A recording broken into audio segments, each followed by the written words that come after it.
Nithyanandam Paramasukadam Kevalam Jnanamurtim Dvandvatitam Gaganasadrisham Tattvamasyaadhilaksham Ekam Nityam Vimalamachalam Sarvadhi Sakshi Bhutam Bhavatitam Triguణarahitam Sadgurum Tam Namami.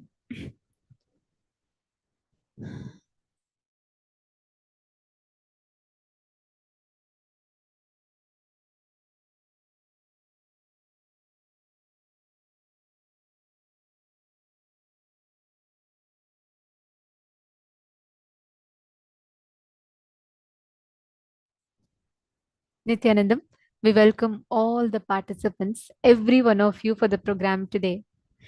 Parashakti Akashic Readings, a divine interaction with the cosmic mother herself. Do you want to know your past, present, and future? Or have you always wondered, what it means to know, to be able to access the Akashic records? And most importantly, connecting to the divine cosmic mother, Shakti, Parashakti, Paramashiva Shakti, the Supreme Pontiff of Hinduism, Swamiji, out of his extreme compassion, is making himself available, accessible to the common people, and channeling the energy of Devi Parashakti in a frequency that is experienceable amongst us human beings. And all the participants that are here today, every one of you, this whole experience, the whole darshan, Parashakti Akashic Readings, is literally Swamiji channeling the ultimate divine cosmic mother, the divine feminine consciousness for each of us to experience, for each of us to understand, for each of us to relate with. Welcome. We welcome all the participants sitting on Zoom. We welcome all the viewers that are watching us on YouTube. Can we request you all to post which place you are joining us live from? Can we request each of you to please post? Let us know which place are you watching us from. Nithyanandam, welcome. I request every one of you to post.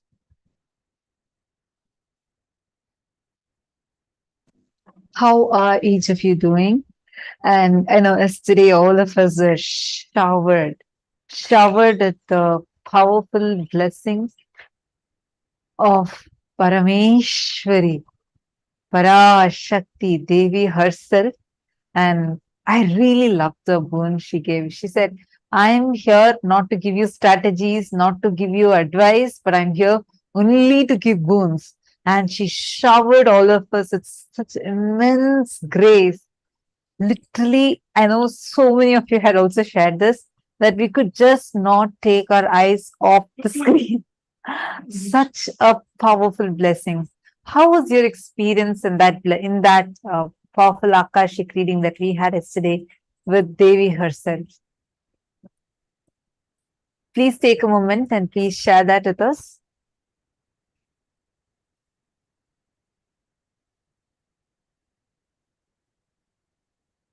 Devi Parashakti is the embodiment of the cosmic consciousness. She is the mother of the cosmos. Connecting with her, each of us literally experiencing that feeling connection means being able to access your own experience, your own highest dimension of you, where she, out of her extreme compassion, becomes available to us. She resides in the Sri Puram, the parallel universe of Sri Puram.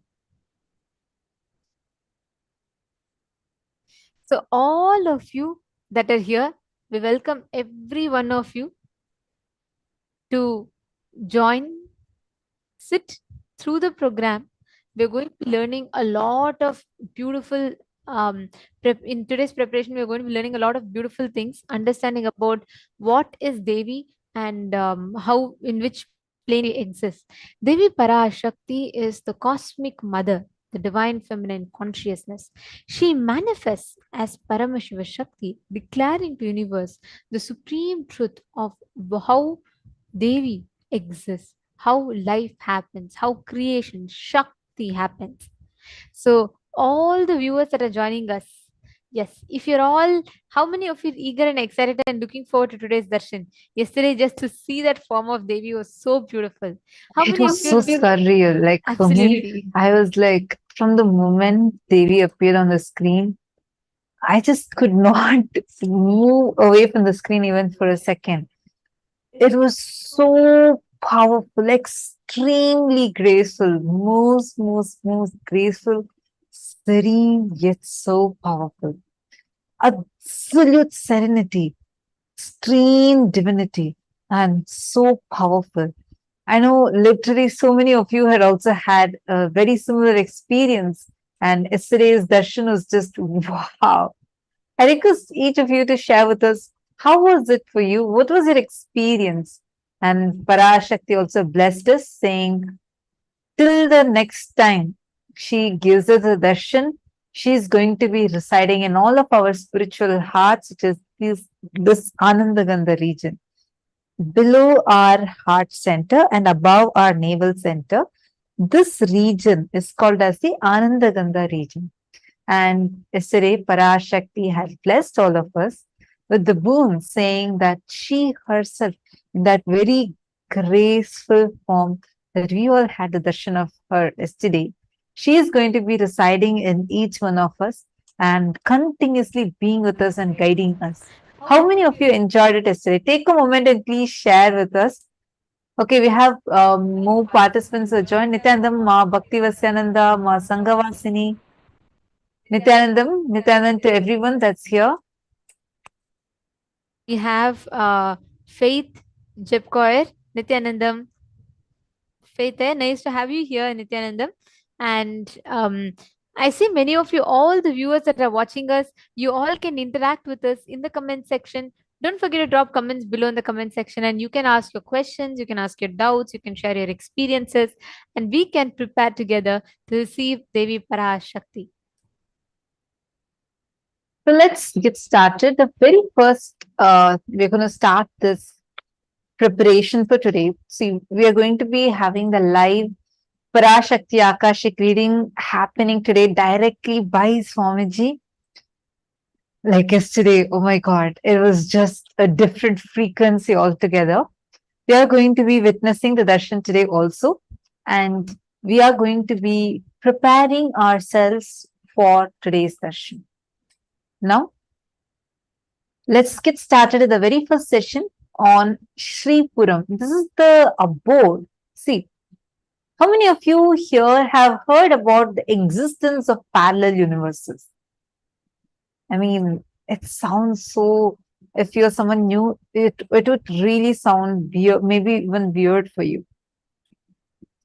Understand, parallel universe exists, and we all think that we exist only in this plane. We think that life is limited to just this planet Earth. Just take a moment, imagine and see.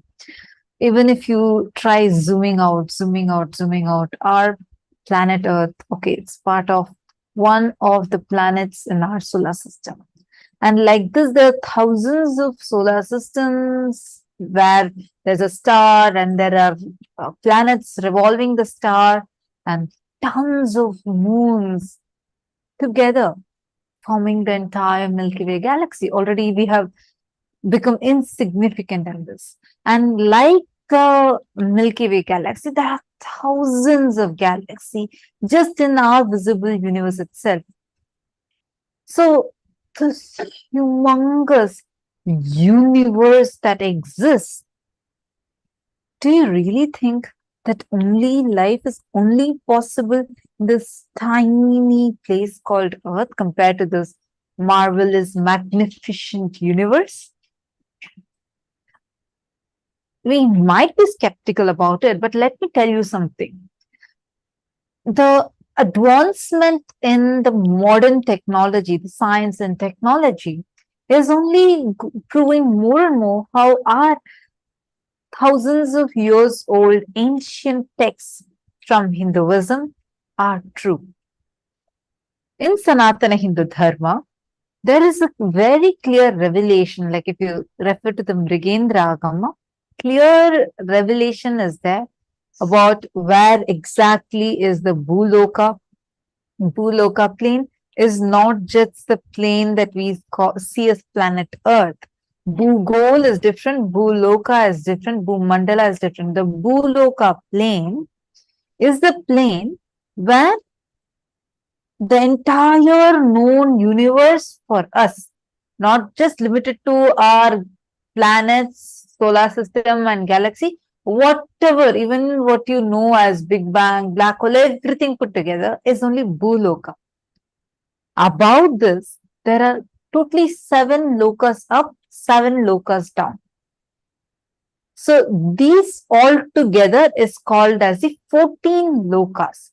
Beyond these 14 lokas, meaning apart from these, Atala, Vitala, Sutala, Talatala, Rasatala, Mahatala, Patala, and above. Bhuloka, Bhuvarloka, Suvarloka, Tapoloka, Janaloka, and Maharloka and Brahmaloka itself.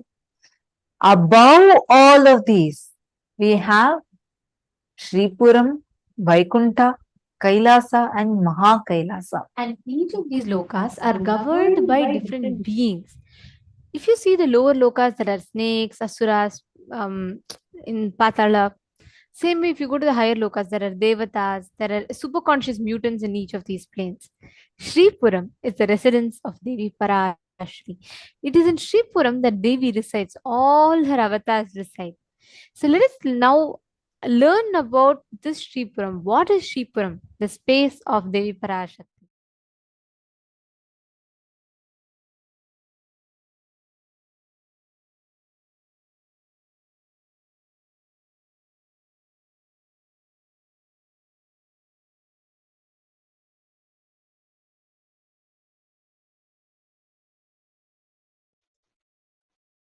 The unit of your life is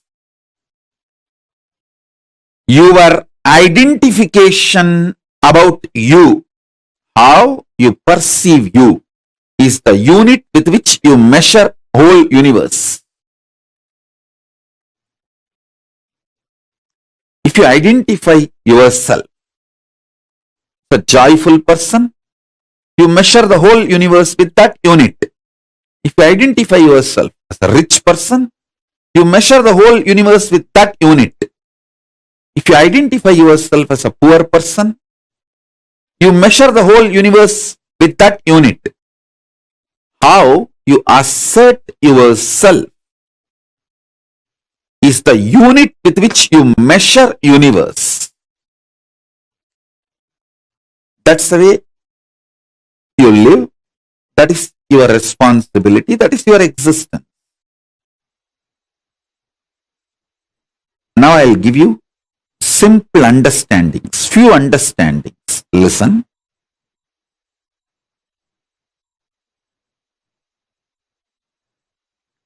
Hinduism is fundamentally science of the cosmos, introducing your existence not just in parallel universe, parallel multiverses. So understand, the first powerful cognition, understanding, satya, you need to grasp is, even now, you have a simultaneous existence in waking state and dream state. That is why very casually, spontaneously, you can slip into dream state and come to waking state without any effort. Sometimes when the brain fog is too much, you start feeling that there is no gap between the dream state and waking state. I can see when people stare into my screen, I tell them, I am in front of you in waking state Please don't mistake, I am appearing in your dream state. Now I'll give this example so that I can help you to understand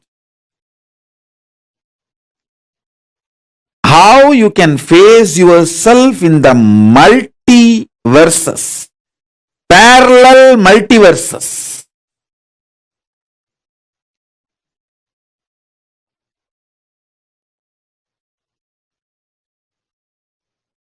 So for now, internalize this cognition. You exist in your waking state and dream state simultaneously and spontaneously. That is why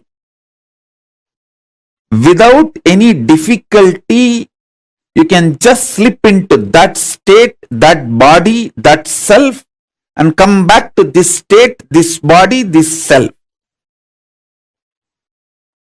Your biochemistry is naturally prepared for you to slip into these different states and different cells and experience different existence, different universes. In waking state, the universe you experience is different, and the dream state, the universe you experience is different.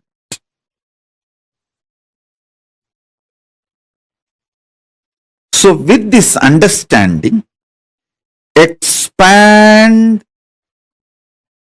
your cognition. You exist in parallel multiverses like Suvargaloka, Maharloka, Janaloka, Tapaloka, and Kailasa itself. More than next to Tapoloka is Satyaloka, and beyond the Satyaloka is Vaikunta, the Parandama space. Satyaloka is the space of Parabrahma. Then the Vaikunta, Parandama space. Then Shripuram, Parameshwari's space. Then above all, Kailasa. Above the Kailasa, Maha Kailasa, Paramashiva space. Kailasa is where all the Anga Devatas and Avarana Devatas, everyone lives. People who achieved the Salogya, Samibhya, Sarubhya, Sayujya, Mukti with Paramashiva, all of them exist in Kailasa. In Maha Kailasa, he alone exists. In Paramadvaita Swarupa, Paramadvaita Satya. Now,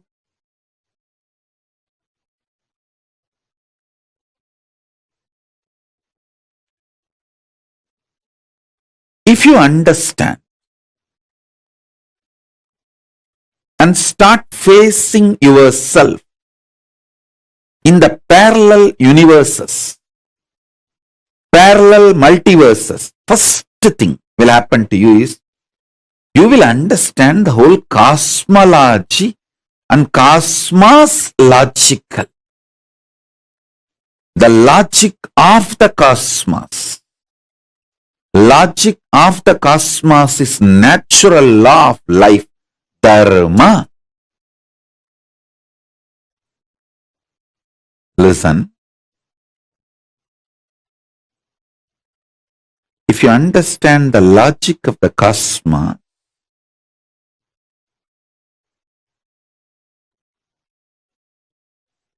you will have so much power. So much power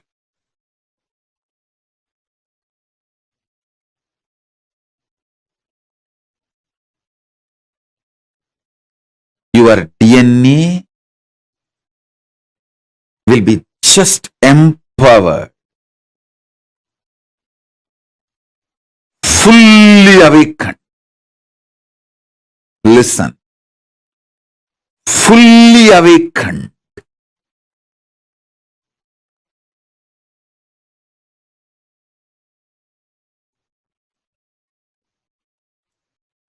Whether it's a powers or the state, space,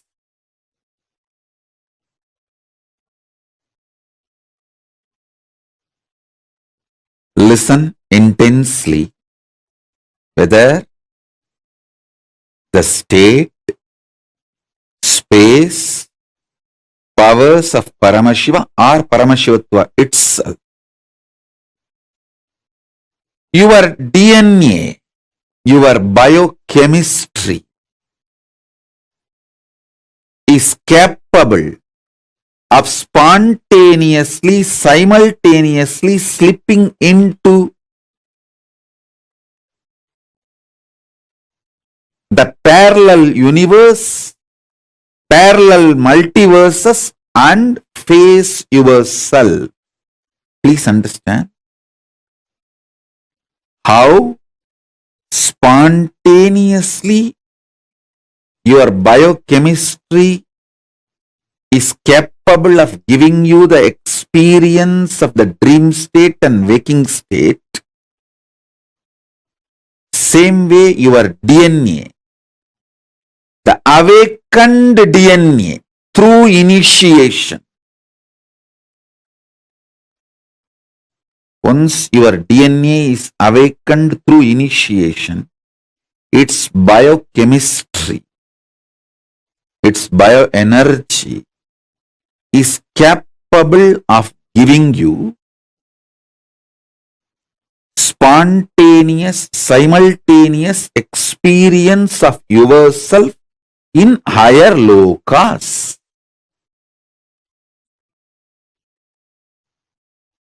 Arunachala hill is connected to the whole, all 14 lokas. He is 14 loka. Embodiment of 14 loka, Paramashiva.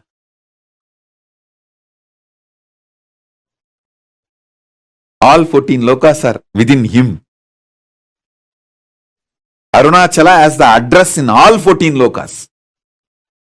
If you write letter Arunachala Bhuloka, Arunachala Swarloka, Arunachala Maharloka, Arunachala Janaloka, Arunachala Tapoloka, in all 14 lokas, there won't be any address confusion. Simply the letter will be delivered.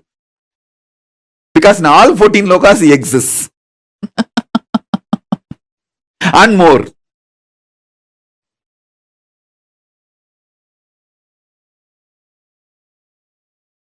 There's a beautiful sloka in Chandi. Yadevi sarvabhuteshu matrurupena samstita namastasyai namastasyai namastasyai namo namaha. O Devi, who is residing in all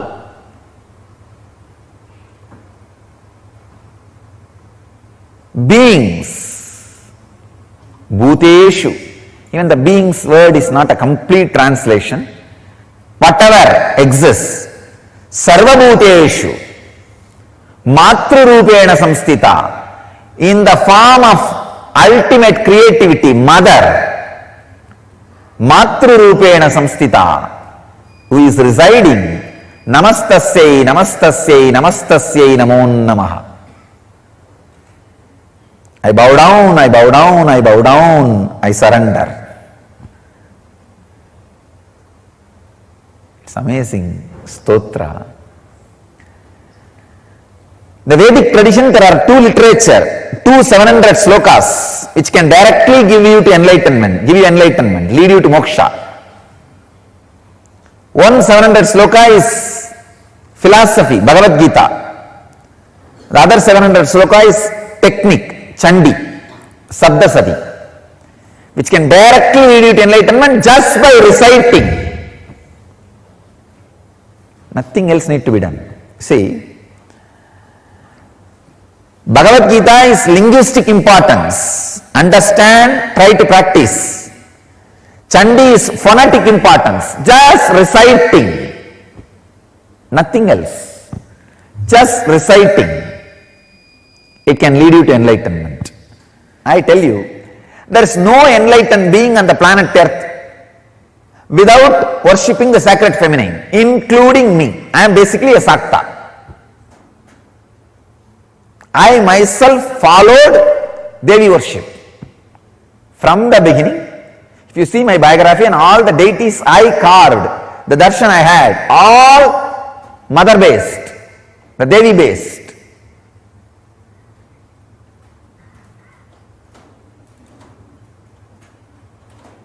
All enlightened masters. Really all masters. Ramakrishna says very beautifully, Shiva is Brahman, but Devi has the key to reach the Brahman. Unless she opens, nobody can reach. Unless she opens, nobody can reach. Very beautifully describes, like a house scene. As even though husband is a owner, he doesn't have the key. It is hanging in the hip of the mother. Either you need to fall at the feet of mother, or maybe the sons, small kids who are already near to mother, they can go and have the right to remove the key from the hip. Only they can touch that place and remove the key. Nobody else can touch. So either surrender to mother, or people who are closer to mother, that's all. No other way to reach enlightenment. It's very poetically described, but I tell you it is a fact, it's a truth. Still, the key is with sacred feminine energy, with mother. And same way, all mother-based traditions only continue to deliver enlightenment and keep the Sangha, the stream of transmitting enlightenment tradition alive. All enlightened beings will carry that feminine grace because they awakened, experienced sacred feminine energy.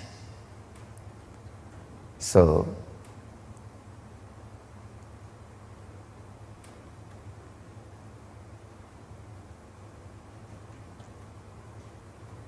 meditate on sacred feminine energy, mother energy, healing energy.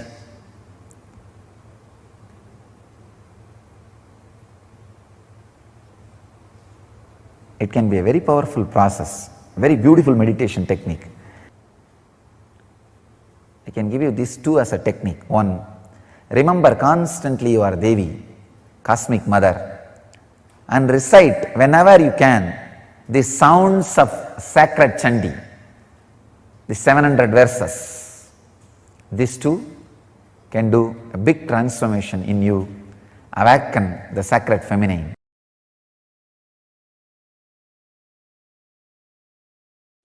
Once I went and told my Guru, Mata Vibhudananda Puri Devi, I went and told her, you are telling me that I am beyond the life and death. She read out Ribhu Gita to me that day and explained some of the great truths in Ribhu Gita, and I will strongly recommend all my disciples read Ribhu Gita. If you have time, no, make time. If I say if you have time, you will never have time. Make time, read Ribhu Gita. It's one of the greatest scripture in Hindu tradition. And she explained to me a concept about immortality. And I went and slept over it. Next day I went and told her, you explained, but I am afraid whether I will enter into that space at all. How to enter into that space? She said, please listen, this word is very important for all of you. just entertain this desire to experience that space so strongly, the fear whether you will experience or not will break. That is the moment you will experience that space. Listen. She told me beautifully, தேடுதலே தேடுபவனை தேடுவதற்கு ஆக்கி கேடில் செய்யும் சக்தி வாய்ந்தது. In Tamil she said, I'll translate in English. Seeking is powerful enough to merge the seeker into that which is sought after. She said beautifully, what you are seeking, entertain that is intelligent enough to break the fear whether you will achieve it or not, and make you enter into that space which you are seeking. It was such powerful click for me, I tell you. This is the key I used to experience everything described in Agama and Tantra and Vedanta and Yoga. This is the master key. This is the master key.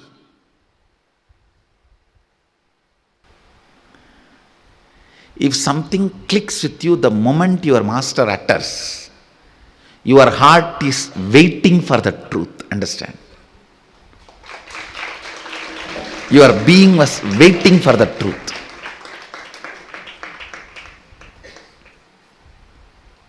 When Vibhudananda Puri explained about the seeking, hey, don't worry, just keep the seeking. தேடுபவனுக்கே தேடுவதை சென்றடைய வைக்கும் சக்தி தேடுதலுக்கு கேடிலாது உண்டு. Means that seeking is powerful enough to make the seeker to merge with what is sought after. So you don't need to have something else, or you don't need to worry or entertain any other fear. Will I achieve what I am seeking? It was such a powerful click for me. I think a right word was told to me by the right person when I was in the right temperature. It straight entered into my system. After that, in any of the spiritual practice, there was nothing called impossibility or obstruction or obstacle. She will tell, okay, chant this mantra and realize Bhuvaneshwari. I will not even have a second thought. If I just chant this mantra, will I have darshan of Bhuvaneshwari? How can it be? I will not even have the thought. Even if the thought comes, I will tell, hey, Mataji told me, my power of seeking, the seeking is powerful enough to make me experience the space I am seeking. So then, I am seeking to experience Devi Bhuvaneshwari, and here is the mantra. This is enough, powerful enough to make me experience the space of Bhuvaneshwari. I don't need to worry whether I am going to have her darshan or not, experience her or not. Come on, let me sit. Over. Because of this confidence and energy and intensity, simply I was mastering different methodologies, techniques, yoga, pranayama, kriya, everything she was teaching, I was just mastering. By giving this one click to me, that your seeking is capable enough to give you the experience of what you are seeking without any external help or support. By giving this click, she removed the dvandva vigna, this impossibility from me once for all. If she gives me Rajeshwari mantra today, I just know in next 48 hours I will have darshan of Rajeshwari and I have to go back and report to her. If she gives me Varahi mantra, I just know in next 48 hours I will have Varahi darshan and go back and report to her. If she gives me the Tidinitya Devi's mantra, I just know I will have to go and sit and practice it and I will have darshan of that and I have to go back and report to her. That idea, it may work out for me, it may not work out for me.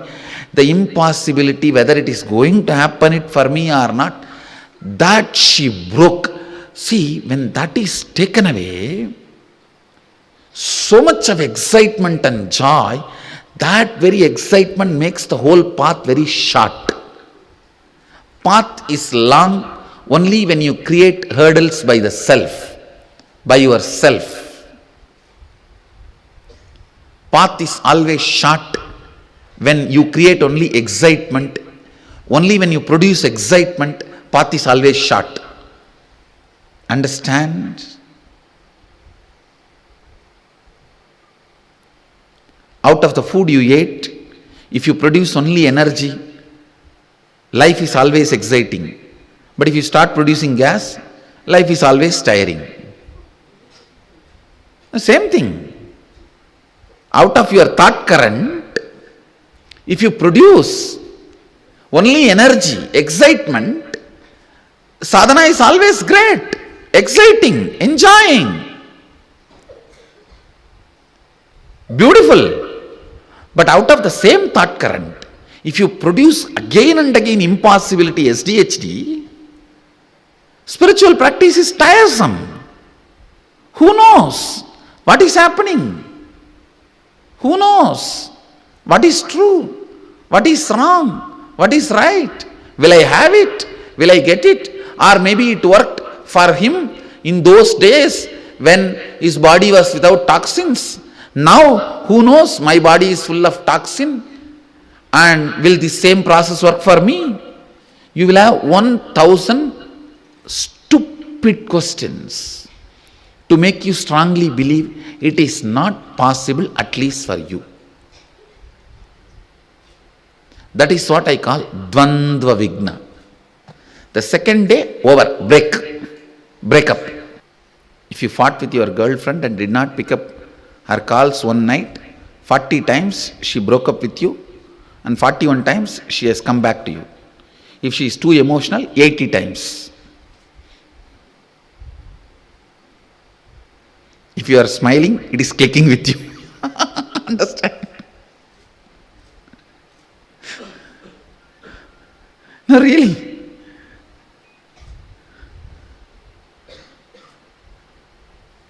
That is exactly the way you deal with the spiritual practice also. You have 1,000 questions to make you feel it is impossible.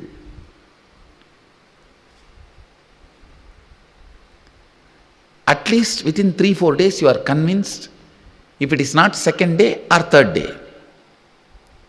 Within 3-4 days you know, this is not for me. Over.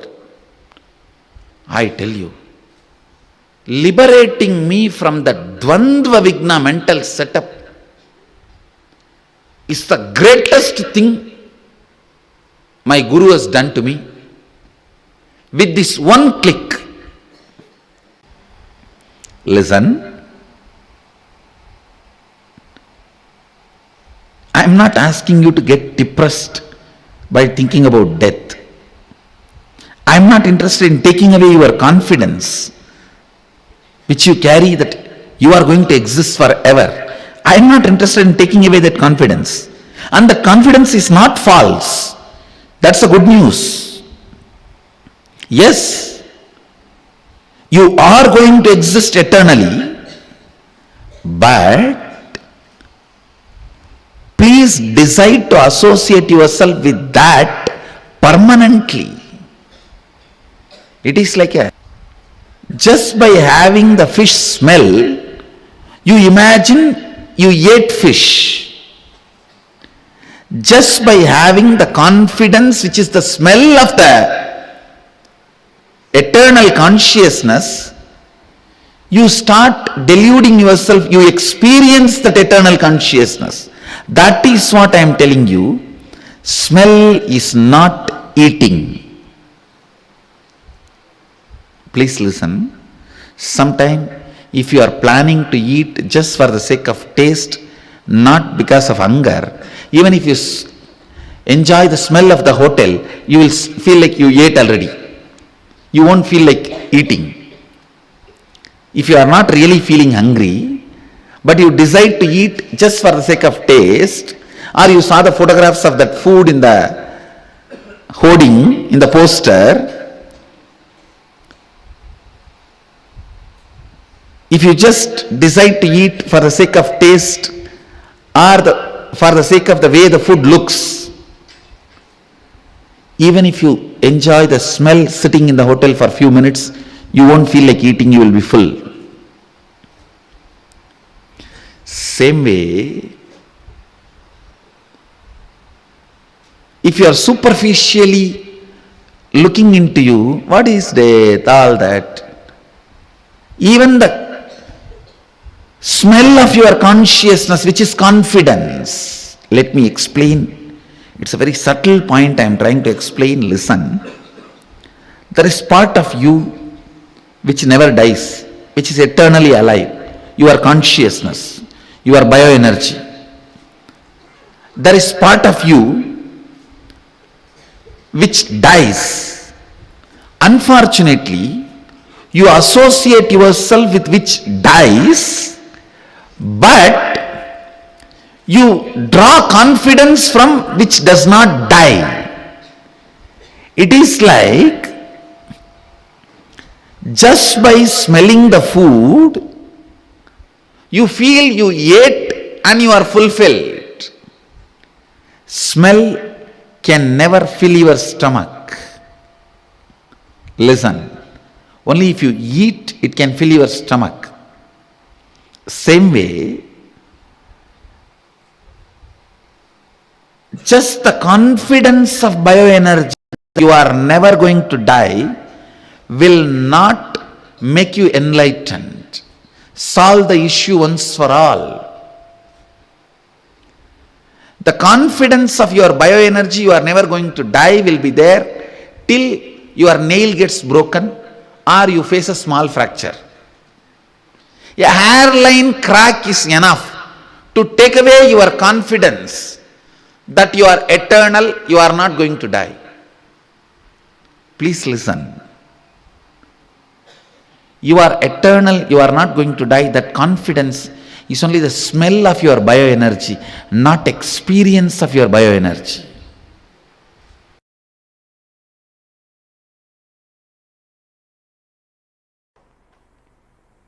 The rebirth has happened. I had many extraordinary spiritual experiences, but realization of my incarnationhood, who I am, the original state, that realization completely disconnected me from the world. Around 9 months, I was completely away from this body and mind, even though this body and mind was taken care by Kalabhairava. Kalabhairava was handling it. It was at least doing the activities to keep itself alive, like breathing, eating rarely once in a while. Body was doing those basic actions. But there was no sleep or 1, 2, 3. Body was doing minimal activities to keep itself alive. But I was completely out. So after 9 months, see, the last moment I remember was 2000 January 1st till evening. After that, I can recollect is only the 2000 Diwali, almost 9 months after. Only on the Diwali day, 9 or 10 months. On the Diwali day evening, between 4:30 to 6, I saw very clearly as a motherly, healing, compassionate, loving, Kali energy landed into the body, and the first word came out in Tamil language, Anandamaga irungal.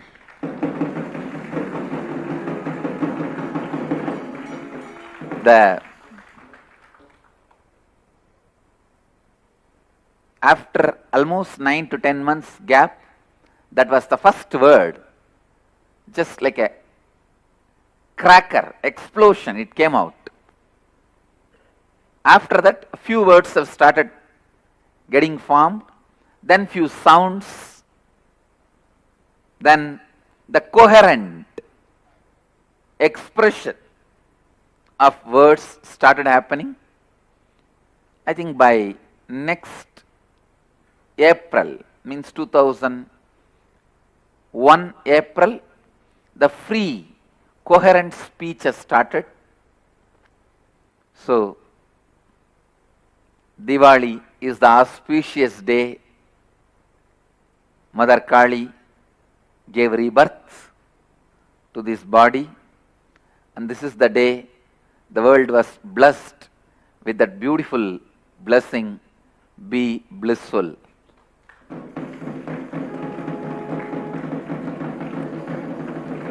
Even now, I always see if that word comes out as a blessing, that's it.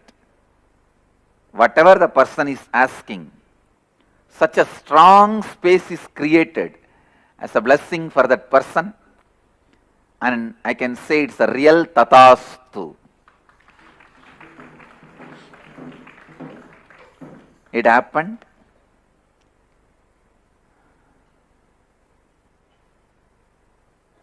I was nearing Arunachala.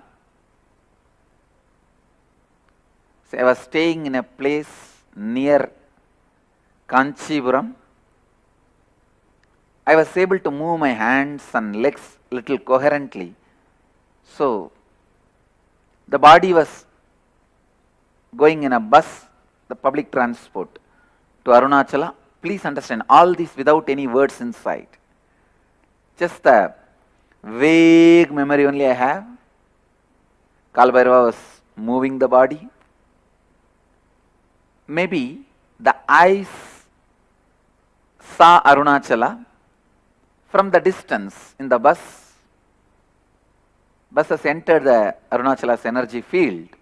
I saw after 5 to 6 minutes, suddenly that Kali's energy landed in the body and the word came out.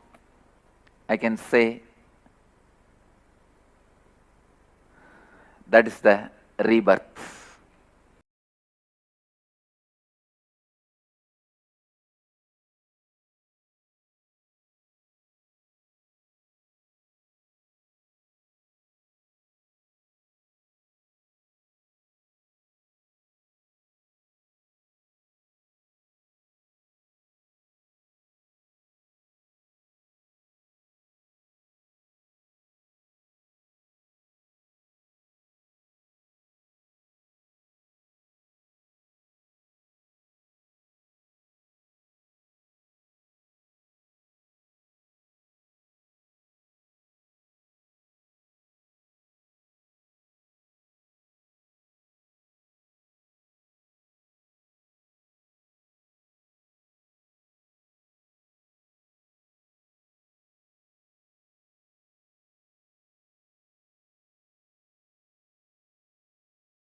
Devi, Parashakti is the divine cosmic mother.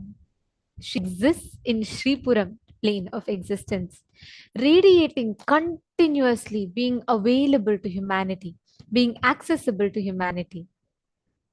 Every one of you that are here with us, all the participants, we request each of you to post what did you click with, what did you understand. See, connecting to life energy as mother is the best way you can exist, the best way you can experience cosmos. Whenever you connect with Devi, whenever you connect with the divine cosmic energy, you will see the phenomenal impact it will have in the way you exist. Swamiji says, life happens with mother energy. Life happens with feeling connection with the divine.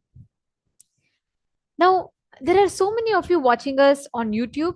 There are so many of you that are watching us on Zoom, various other platforms. Today, when Devi is appearing, when Devi is going to give us all the darshan, she is going to be manifesting in all of us, recreating, reproducing herself into us. Understand today's darshan. Yesterday, like the whole darshan was so powerful, right? How did you all enjoy yesterday's darshan? Can I request all the participants to share? Come on, Ma Jayanti, Ma Agama Priya. How would you all describe yesterday's darshan? How did you all enjoy yesterday's darshan?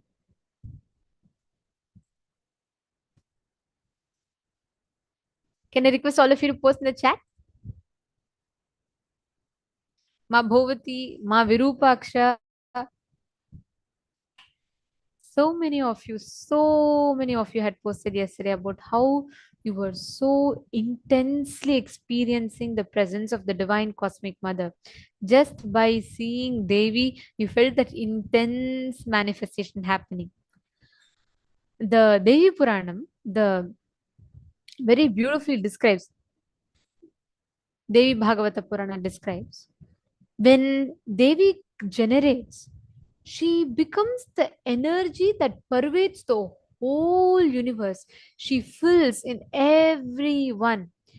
She is described as the most beautiful, most compassionate, most powerful form of Paramashiva, through which she intensely radiates, and becomes available, accessible in the human dimension. Just her one, the dimension that she's available in. Understand, we will have that immense power of experiencing that deep feeling connection with her. Every one of you that are sitting here, Devi, the manifestation of Durga, Jagat Janani, Jagadambika, she is a source of the cosmos. Just like how so many waves may raise in the ocean, it raises in the ocean, it remains in the ocean and falls back in the ocean. Same way, we all come from her, we all exist as her, and we all go back to her. The time that the ocean, the wave is up, the top of the wave, it can't think, oh, I'm separate from the ocean, ocean is different from me, so better let me have an independent existence. Whatever its delusions are, the reality is what? It started from the ocean, it's because of the ocean, it is going to merge back with the ocean. We all came from Devi Parashakti. We all live connected to her. We all go back to her. Today, during the darshan, any boons that you want to ask, any prayers, you can ask. Swamiji, as Devi Parashakti herself, will be granting you all.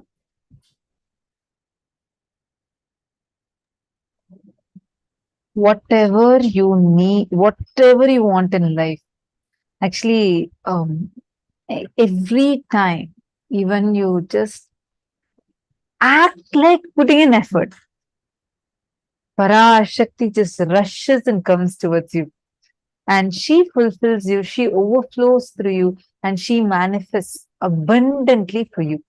Nithyanandam, to all the viewers that are here with us, Nithyanandam, to each and every single one of you, Chinnappan, Nithyanandam, and Leda Cabrera, Renuka, Sanghavasini, Nithyanandam, to everyone.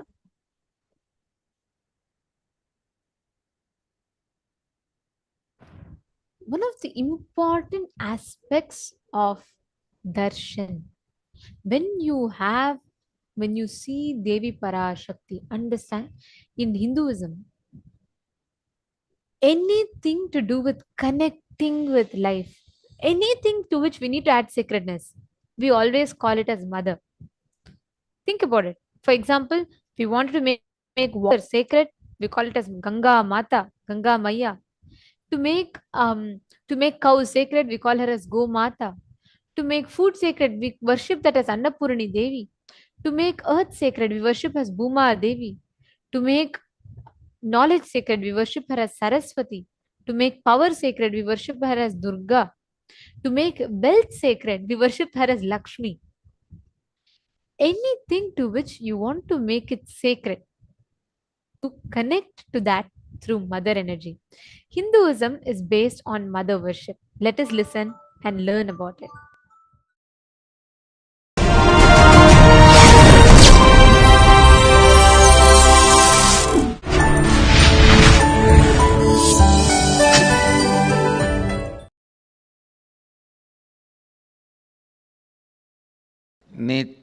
नित्यानन्देश्वर समारम्भाम् नित्यानन्देश्वरि मध्यमाम् अस्मदाचार्यपर्यन्ताम् वन्दे गुरुपरम्पराम्.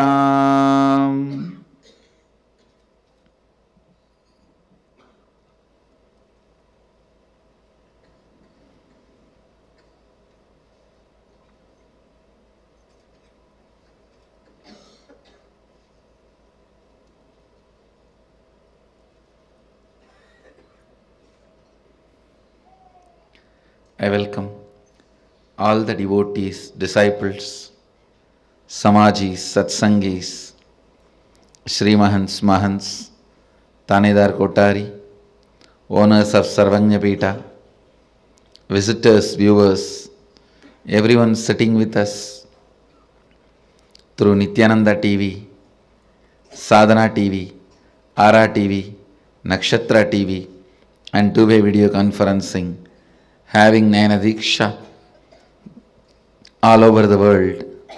The city is sitting with us in two-way video conferencing, having Nayana Diksha, Puduvai Adinam, Nithyananda Nagara Bididi, Dubai Adinam, Houston Adinam, Hyderabad Guptakashi, Singapore Adinam, Bangalore North, Morris Plains, New Jersey, Trinidad Tobago, Indrani, New Jersey, Kastav, Croatia, St. Louis Adinam,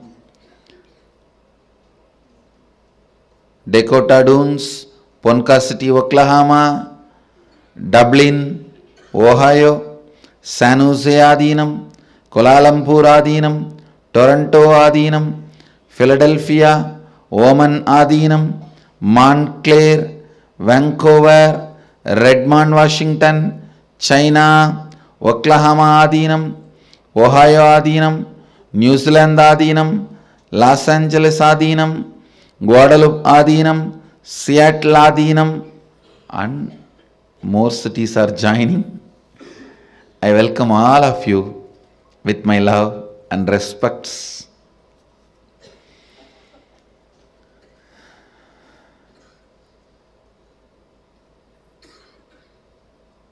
Today,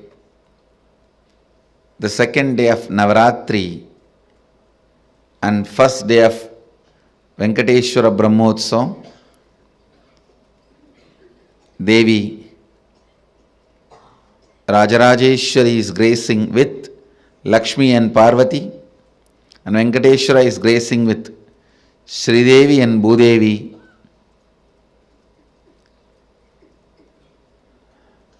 Let's first receive their blessings.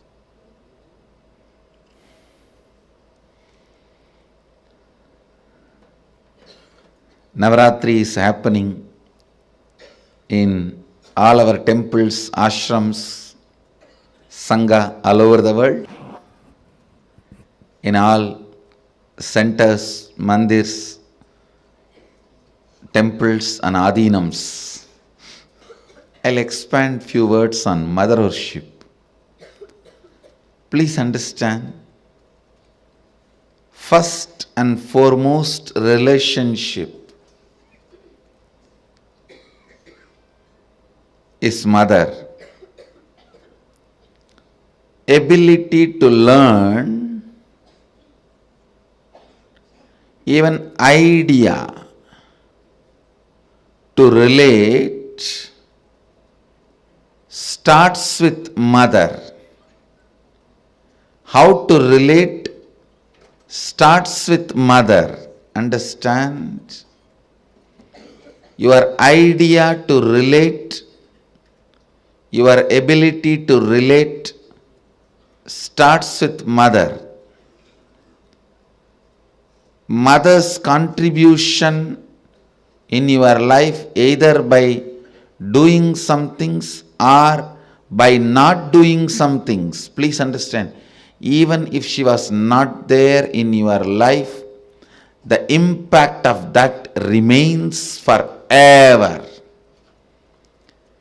Either she is there or not there, her impact on you remains forever.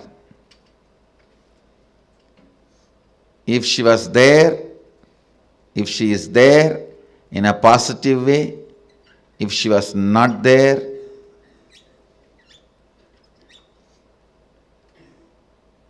her absence impacts you forever, I tell you. Mother is too important way to connect what do you think as life.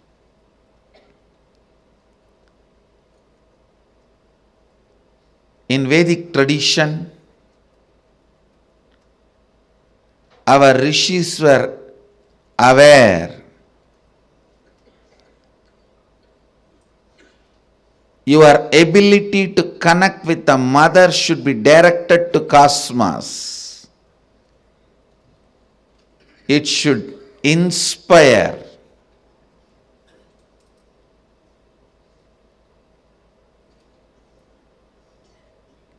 It should awaken your higher consciousness. It should inspire your higher consciousness to express through you. It should awaken your higher consciousness.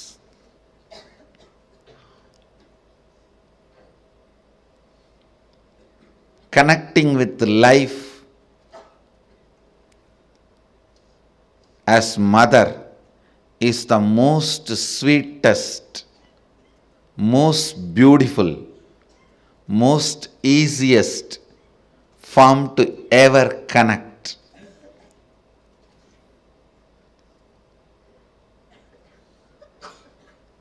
Please understand, my childhood was full of spiritual experiences, amazing spiritual masters, great yogis like Raghupati Yogi, Vibhudananda Puri, the personalities of their stature, Ram Surat Kumar, Annamalai Swamigal, Sadhu Om. I can list the personalities, great spiritual personalities. And I was exposed to all the spiritual thought currents and traditions like Vedanta, Saiva Siddhanta, Shaivism,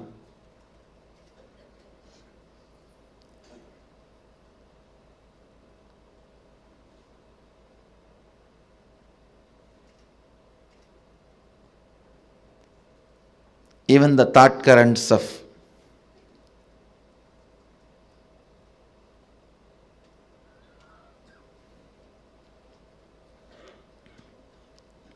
Sankhya, Yoga, Nyaya Vaiseshika, Purvamimamsa, Uttaramimamsa, various yogic sampradayas. But I tell you, I found most easiest, most powerful,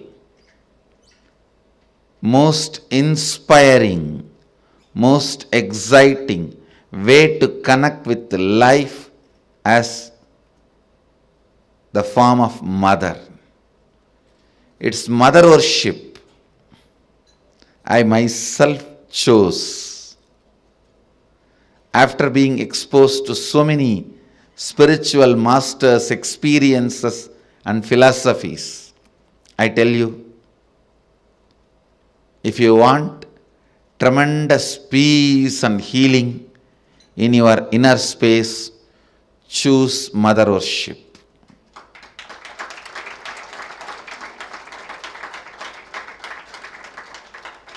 Even with your guru or your Ishtadevata, relate as mother. You will see the kind of a healing in your biomemory. It will lead to extraordinary healing, unimaginable healing, extraordinary completion, unimaginable completion. Blessed are those who had responsible mother till you became 14. Actually, till 14 only you need. Till you become physically matured, you need mother. Blessed are those who had life around their mother till 14. I tell you,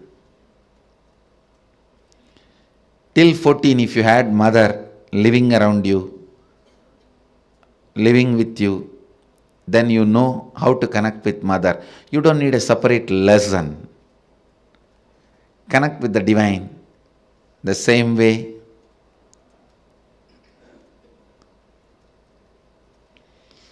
So much completion will happen to you.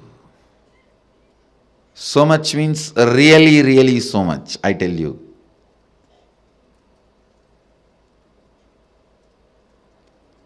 There are various attitudes, bhavas, techniques, methods to connect with the divine, higher consciousness, but nothing like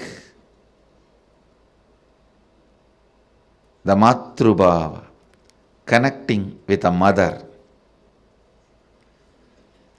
At least these 9 days, connect with the life as mother, the cosmic mother. I tell you,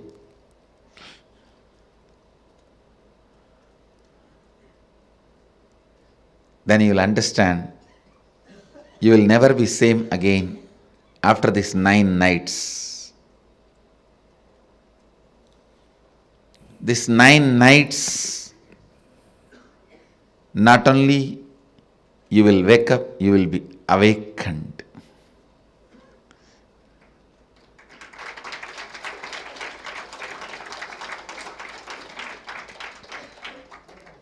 If you can connect with the life with the same attitude of connecting with your mother, and if you had incompletions with your mother, complete with that first.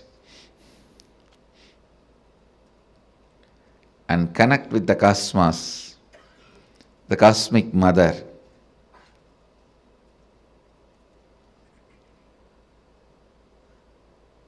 You will not just wake up, you will be awakened. I myself had a great mother, and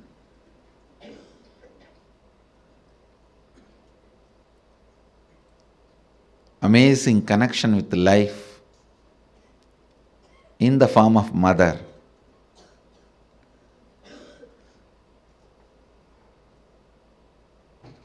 Even though I had darshan of different gods, goddesses,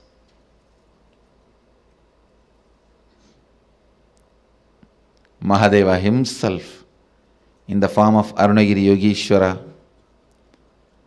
but everything was in the undercurrent, with the undercurrent of mother. Even Arunagiri Yogeshwara, he was so much mother for me than Guru.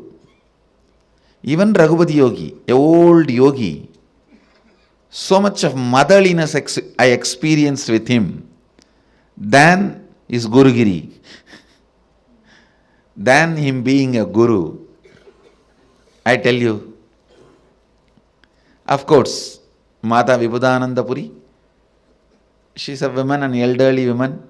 By nature, naturally you will experience her motherhood. But even with Raghupati Yogi, the kind of a motherliness I experienced is amazing. Connect with cosmos, the form of mother. You will experience so much completion,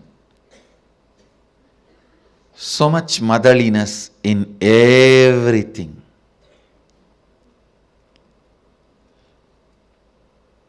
People will experience so much motherliness from you in everything, I tell you. When motherliness starts oozing out in you, even the chair on which you sit will become complete. It won't feel the heaviness of you. It will feel you as a blessing. The ground on which you walk will feel blessed by the touch of your feet.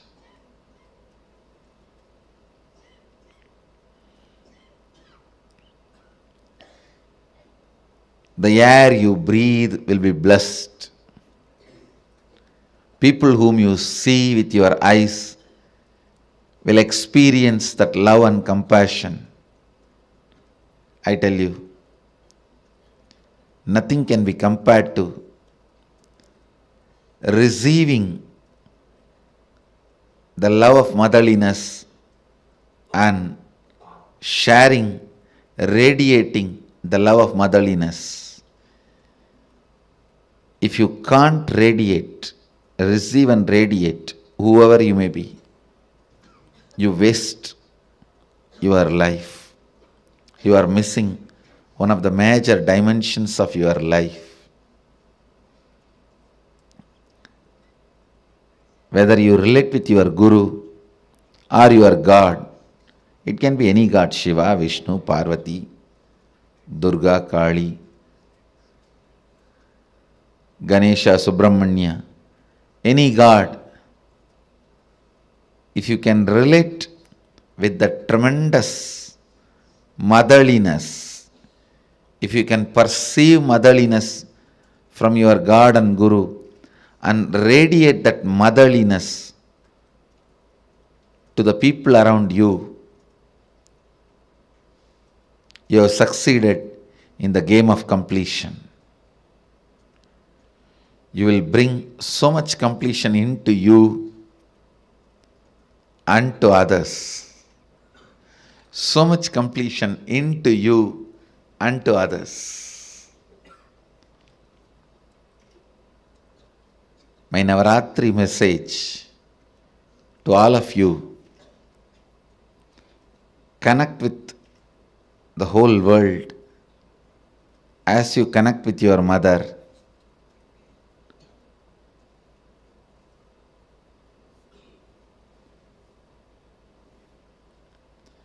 Be a child to life.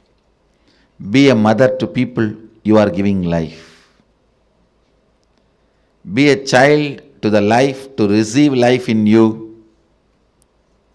Be a mother to people to whom you are giving life. That is enough. You will bring so much of healing and completion to the planet Earth wherever you move, whatever you do, whether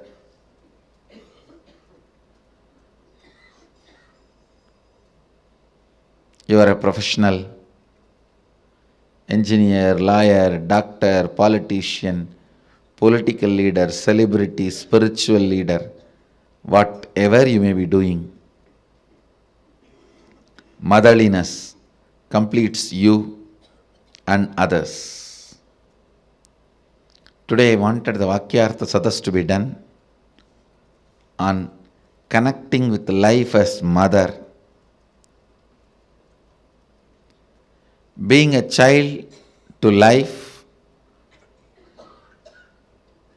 and being mother to the people you have to give life.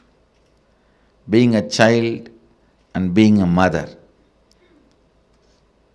Have Vakyartha Sadas on this subject and internalize.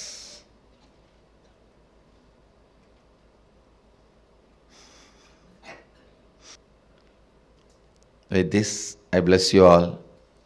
Let you all radiate with integrity, authenticity, responsibility, enriching, causing, living Advaita, the eternal bliss, Nithyananda. Thank you. Be blissful. Nithyananda Dhyanapitham, Nithyananda Nagar, off Mysore Road, Bidadi, Bengaluru. Phone 08027279999. www.nithyananda.org, www.youtube.com/lifeblissfoundation.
Life starts with mother worship. Hinduism has this unique tradition of connecting to life as mother, Parashakti, Paramashiva Shakti. Life starts with this mother worship. We experience life, we connect to life with mother worship. Every one of you that are sitting here today, please understand Devi Parashakti, Paramashiva Shakti, Parameshwari. She is the manifest. She is the source of the whole cosmos, the source of life itself. Life starts with mother worship. How many of you have experienced this? How many of you have experienced completion? How many of you have experienced this breakthrough in you? Every time you connect to life through mother worship. Could you all post this in the comment? Have you all ever, how many of you have connected to Devi? And how many of you have experienced that the moment you connect with life, like, when you connect with her as mother, you'll experience so beautifully, everything in life will manifest. Ma Margarita and Ma Leela, Chinnappanaya, Nithyanandam, every one of you that are here with us, please understand this is a science. This is a secret. This is the source of life itself. Life happens with mother worship. How you connect to life, how you experience life, how life manifests for you. It happens. You experience life through mother worship. So today, when Devi Parashakti lands, when she happens, we're all going to be experiencing that completion, experiencing the deep fulfillment, tremendous love, feeling connection with life itself. I request all the participants to post how many of you have had this experience of connecting to life as mother, and what has been your experience when you connect to Devi?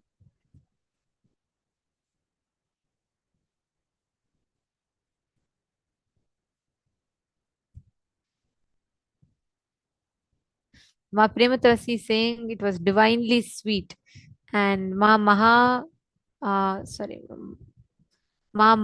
Kama Vimukta is saying that very great, and you feel gratitude when you connect. Okay, beautiful.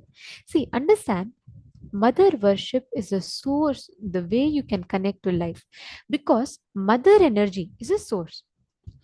For anything to happen, you need a component, something to mother it. For the whole universe to happen, it is Devi, Parashakti. Her energy is the source energy, the life energy on which the whole universe is created. Shiva, Shakti get together to create the Brahmanda. Every atom, every molecule in this universe vibrates constantly in the tune of Shiva, Shiva. Swamiji very beautifully explains how the molecular vibrations that we all experience, the atomic vibrations, a small subtle vibration of the whole universe. Constantly, it is Shakti who chants Shiva, Shiva. Her breath is Shiva. And that energy, that vibration is what the whole universe constitutes of.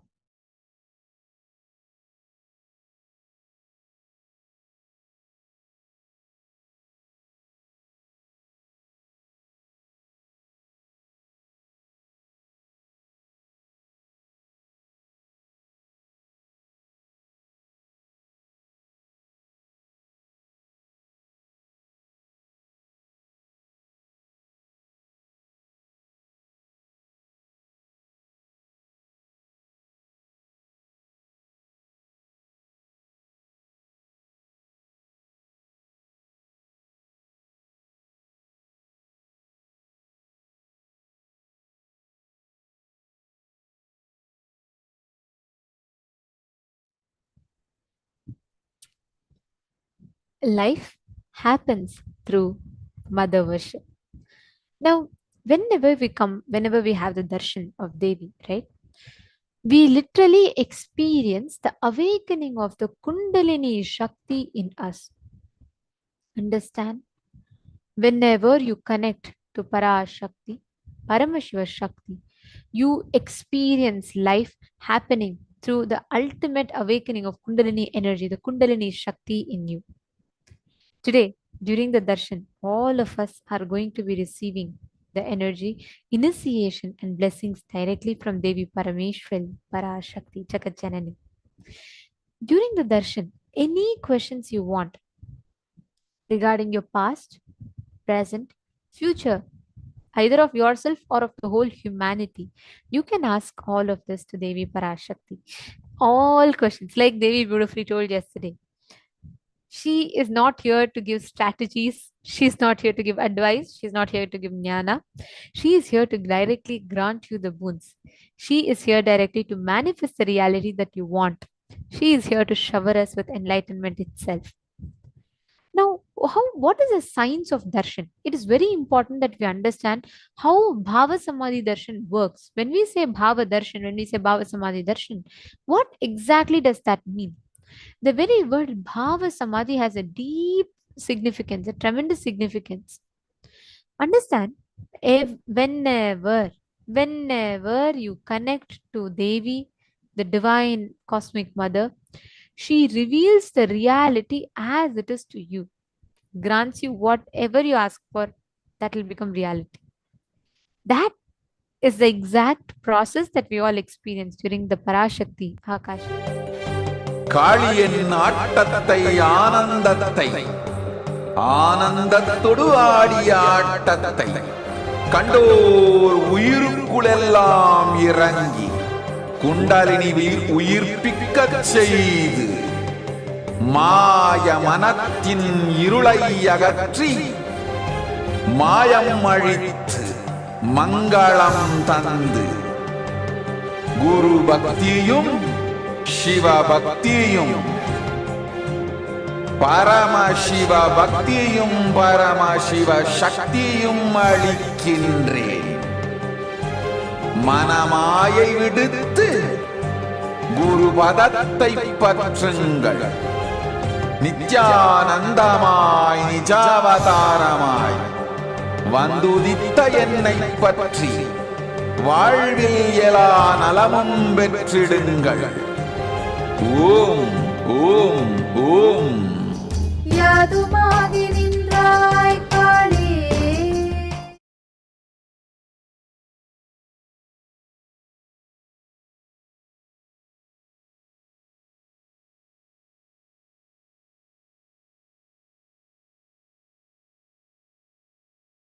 Shiva is the source. But source will always have certain kind of a static feeling. Please listen. All source material will have certain kind of a, just being static. But making the source material active, like an atom, that is a source material. But if it is static, it is not going to be directly useful. Either it has to break and become active, or join with another atom and become active. All of you understand what I am saying? See, atom just by being is not going to be directly useful. Either it has to join with another atom and become active, or it has to break and become active.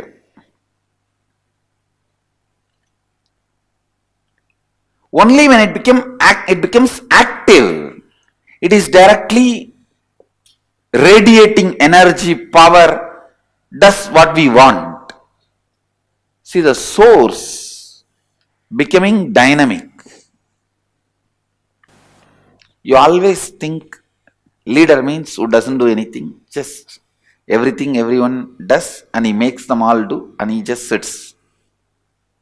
But a real leader, the core of him will be more active than anybody under him. So the core need to be with Shakti, alive, active.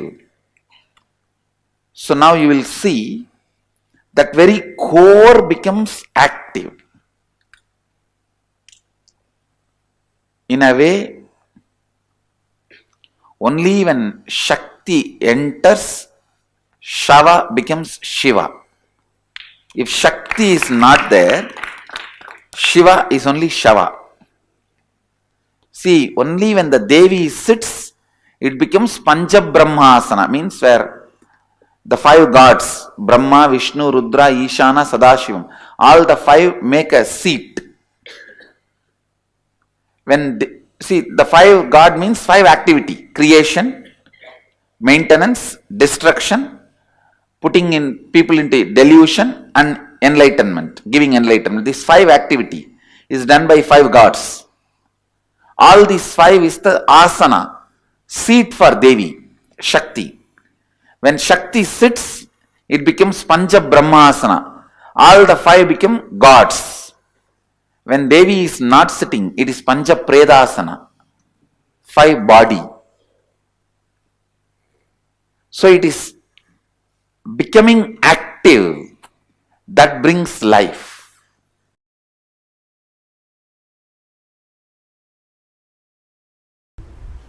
The excitement created by verbalization, excitement infused by visualization, excitement infused by the Kundalini awakening, your consciousness waking up. These are the three levels of Shaktipada you go through. Every day in your life, these three Shaktipada, any one you go through, or all three. But always in these three something will be happening. If all the three are not happening, you will not be alive. You will be in depression. Literally dead, waiting for the breathing to stop. Waiting for the breathing to stop. These three fuels. Verbalization instigated excitement.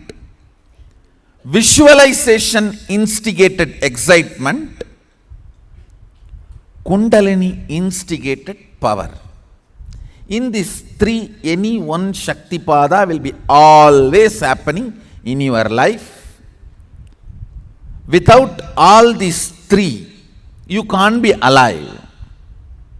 If all these three are not there, that's what I call depression or depression. To make it more raw. Stuck.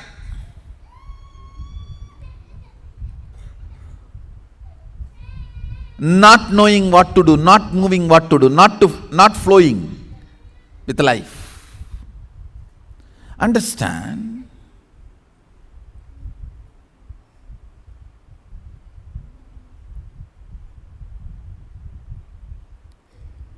More and more getting comfortable with the Kundalini based excitement and functioning is Ishwaratva. Listen. Verbal inspiration, if it makes you functional, you will be a very logical person. Doing all the logical work, you will be so excited and you will be almost like a settled, you are in your best. I have seen few people, all they need is just a microphone. You don't even need to put volume and they don't need people in front. Just a microphone and imagination that they can talk and people are there in the front. Enough. They are in their best. They don't care whether the people in the front are sleeping, sitting, listening. No, nothing matters.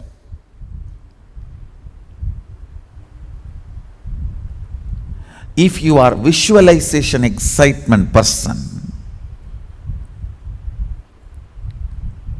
you will forget even your food by painting or dancing or carving.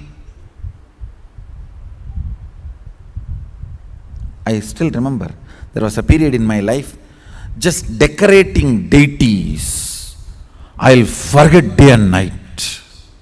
I tell you, decorating deities physically and taking care of the cows physically is one of the best vatavarana for your muscle memory and biomemory.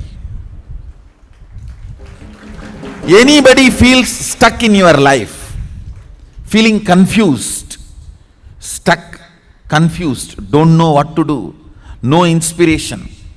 Understand, when you don't have inspiration and you want to hold on to your outer identity, you want to continue to keep up your makeup and arrogance, you become worst cunning. Now, you have to make up for all your failures by lying.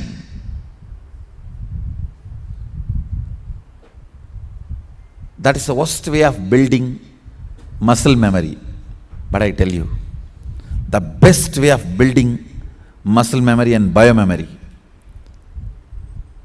when you take care of the cows, you see, please understand, cow is not something I am talking about because I am born in Hindu tradition. Please understand, the very biomemory, muscle memory, DNA of the cow awakens certain energy in you, joy, peace, completion, sacrifice. No wrong fuel is possible. Fuel has to be right. Constantly having the Kundalini Shakti and spiritual strength as fuel, and that fuel moving you. And when that fuel moves you, every small action you do will be power manifestation. If you make a call, it will be a boon for him who is receiving. If you answer a question, it will be solution for that fellow.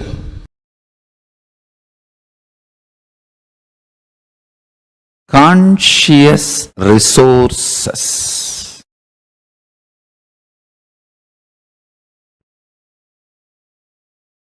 Awakening, intense, pure, unclutched space.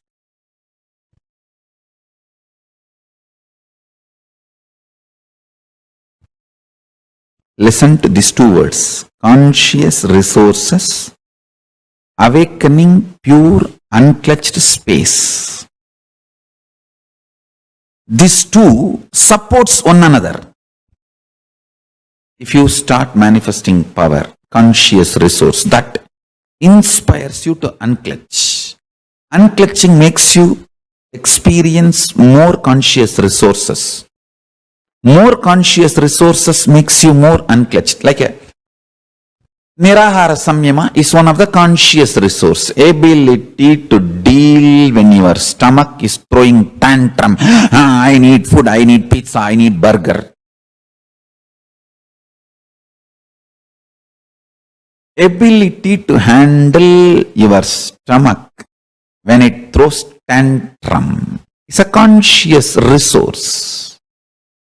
And that inspires you to unclutch. And unclutching makes you manifest more conscious resources and makes you manifest powers.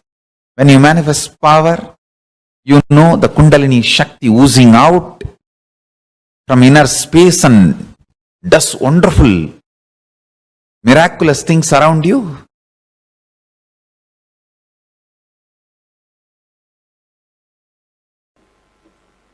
Please understand, the essence is basically awaken your Kundalini Shakti.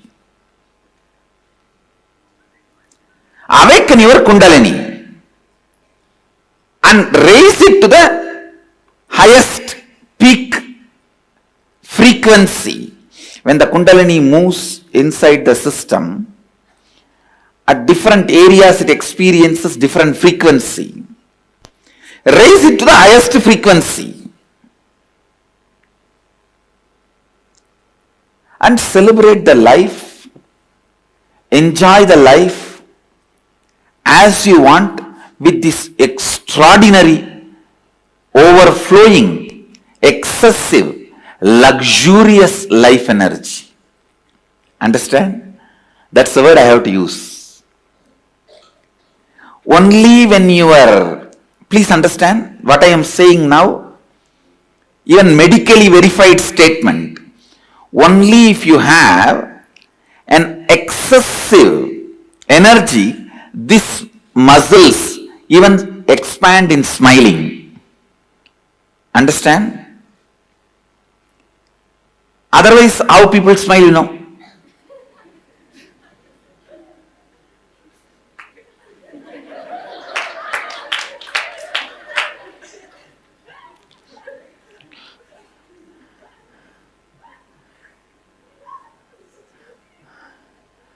Now I am telling you,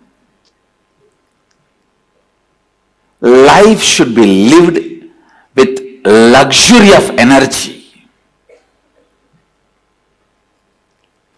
I am telling you, if you think the car you drive, the chair you sit, and the house you live, that only demonstrates your luxury. That is the symbol of your luxury. You are cheated. You are just cheated.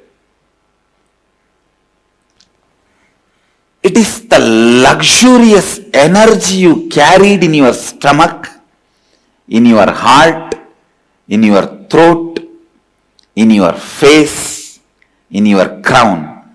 That is luxury. That is the best luxury. I tell you, when you wake up in the morning, the energy you carry in your stomach is, are you carrying a cramp, or are you carrying the gas, or are you carrying an uncomfortable acidity feeling? What are you carrying in the stomach when you wake up? And by the time you get ready for your everyday routine, you remember your everyday, what is the energy you are carrying in your heart? The moment you remember, you have to go to your office, you have to meet your family, you have to meet your team lead, you have to meet your team, you have to meet your boss, you have to do your everyday actions. What is the experience you carry when you remember your everyday routine in your heart? What's the energy you feel near your chest? That decides whether you are living luxuriously or not.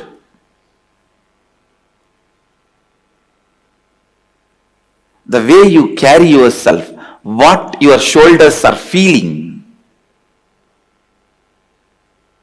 Are you walking like this, almost collapsing, or are you carrying yourself? Drop yourself every day in highest Kundalini. I tell you, the definition of sleep,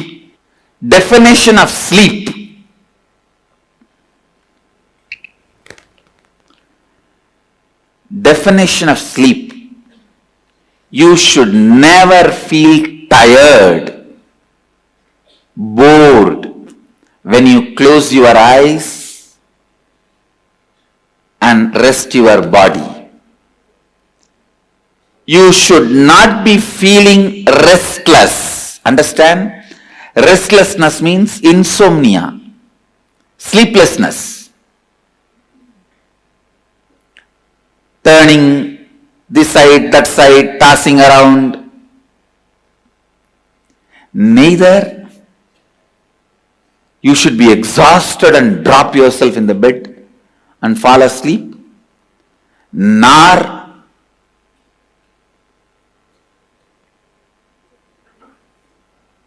you should be restless without getting sleep. it should be just entering into the energy space. And it is possible. I am not giving you any great theories. No. Just remember,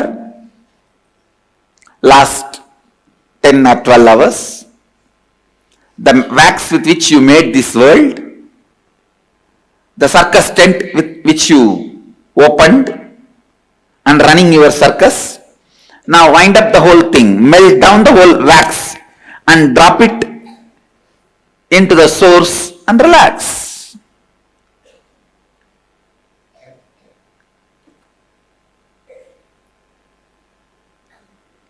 The circus tent, the poles and the cloth and the lamps, rings and the ringmaster, animals and the visitors, viewers, fans who are clapping and few people who are protesting that animals should not be tortured. Everybody is you. Every night when you are dropping into that space of powerfulness, remember, everybody is you. You are doing this drama. You already gave the script to all of them and playing the game. You are doing this drama. You have given the script. Just relax into that powerfulness which comes when you do completion every night before falling asleep. Just complete whatever incompletions you remember and fall into that powerful space. Fall into that powerful space. Neither you should be tired or bored or exhausted when you fall asleep, nor you should be restless, sleepless.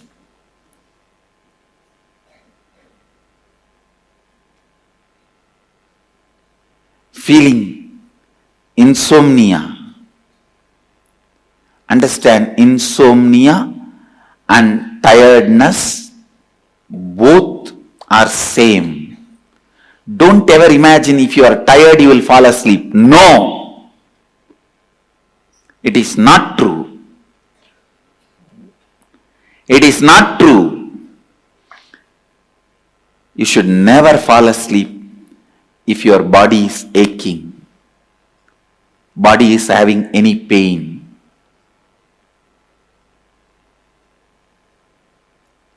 Complete with all the physical, mental pains, boredom, all that, and just drop. Complete. When you fall asleep in the space of completion every night, your Kundalini will be raised to its peak. Because awakening the Kundalini and keeping it in its peak is more easy in the night time while you fall asleep than in the daytime. Because in the daytime there are so many distractions. Even if you raise your Kundalini up, the moment you see your spouse, it comes down, tatak. And then you remember Anandagandha, these, that, completion, and bring it up. The moment you see your boss, tatak. And then you do something and tak, tak, tak, tak, tak, bring it up. The moment you see somebody who gave you the loan, thumb, down. It just goes up and down like a roller coaster. But in the night time, if you just relax into the space of completion and soak yourself, drop yourself in the Kundalini energy, listen, then you will just have the luxury of life, life energy, Kundalini. Luxury of the Kundalini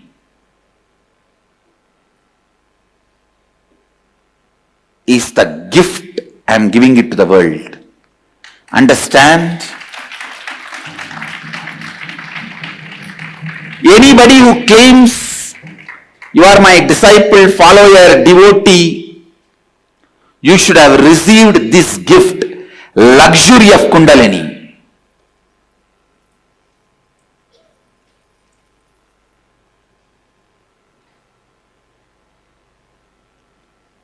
Luxury of Kundalini. That's the right word I'll use.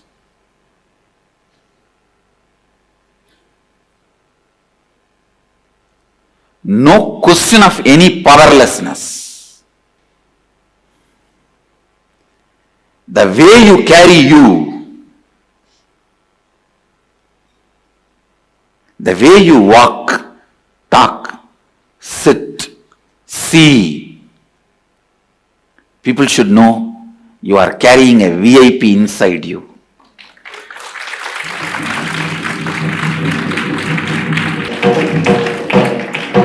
You are carrying somebody very important in your heart.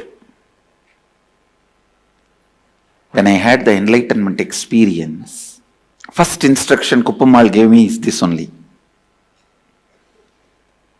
Around 2.5 days I was in that vast 360-degree experience.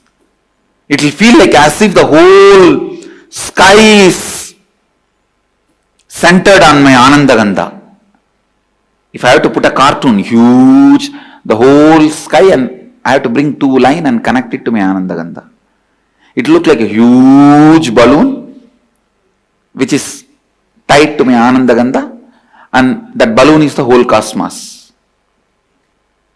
She used to cook and feed me, and she also used to give a lot of uncooked herbs to prepare my body and keep my body stable. The first instruction she gave after 2.5 days, remember, Brahmaivaham.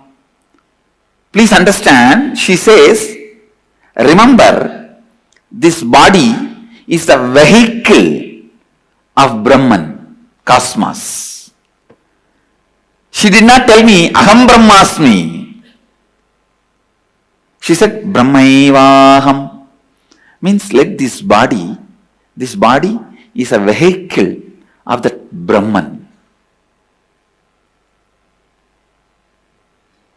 You are carrying the most important person in the world.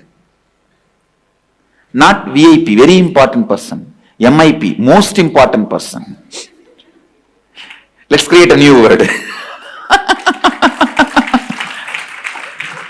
Most important person. Brahmaivaham.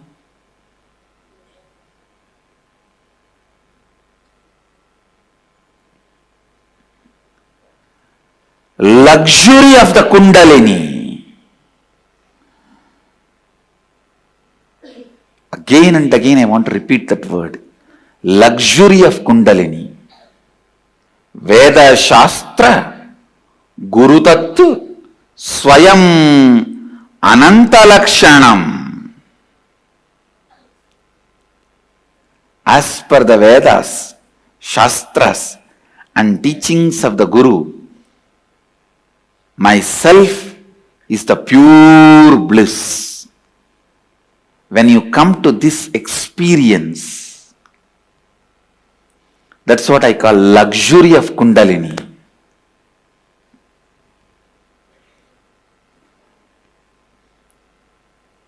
How you carry your shoulders and neck every day when you walk out of your room to live your life. what you carry in your eyes to share with the world. Understand, whatever you carry in your eyes, nose, face, mouth, it gets shared with the world without even you pressing the share button.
Kundalini Shakti is a cosmic energy, the source of all of us, in which it is the latent inner potential of us. That is the energy through which we all function. That is like, let's use a word that's like a fuel that runs our lives inside of us. But what starts happening is this Kundalini Shakti, unfortunately, most of us are not even aware that the science exists. And even if some of us are, we do not have a right source to access to awaken this Shakti in us. Think about it. There are today, if you want to learn yoga, where will you go to learn the authentic yoga? If you want to learn about Kundalini itself, where will you learn about Kundalini? You have hundreds of options in front of you, correct? Go YouTube, you will see beer yoga, you will see goat yoga, you will see all sorts of yoga. But how sure are you that what you're doing is something good? How sure are you that the source from which you're receiving is an authentic source? Unfortunately, that's a big question that many of us are stuck with today. We feel like there's absolutely nowhere that, the authentic information is even available. Swamiji has done something phenomenal for this, for resolving this, where all of us can actually get access to the authentic knowledge, which is authenticated through 4 types of pramanas, like evidences. 4 aspects of evidences. The first is Shastra Pramana. Shastra Pramana is a scriptural reference, like where from the ancient scriptures, you find how these techniques, these are not something new, but what has been told in our Hindu scriptures thousands of years back itself. Next is Apta Pramana. Apta Pramana is scripture, it is references from the Puranas, like where the enlightened beings, enlightened masters, our rishis, have lived these sciences and they are radiating these sciences. And therefore, it is time tested. The people have been able to live these sciences. And Atma Pramana from Swamiji's own personal experience, where Swamiji himself has experienced it, and Swamiji is manifesting from his very experience and showing to us that it is possible even to this day. And Pratyaksha Pramana, empirical evidences from the modern day science, as much as the science is able to catch up with. So these are the 4 types of pramanas. That is why everything. How many of you have done Nithyananda Yoga? Oh, if you have not done, definitely you've got to try it out. Because if you're someone who is a person very concerned about your fitness, you follow a proper routine, even if you're willing to follow Nithyananda Yoga, Swamiji has given 12 different components for yoga. It's not just the asana, not just the pranayama.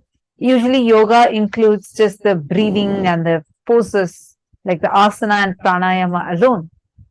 But the Nithyananda Yoga has 12 different components.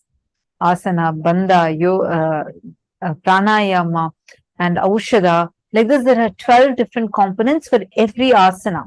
Japa, mantra.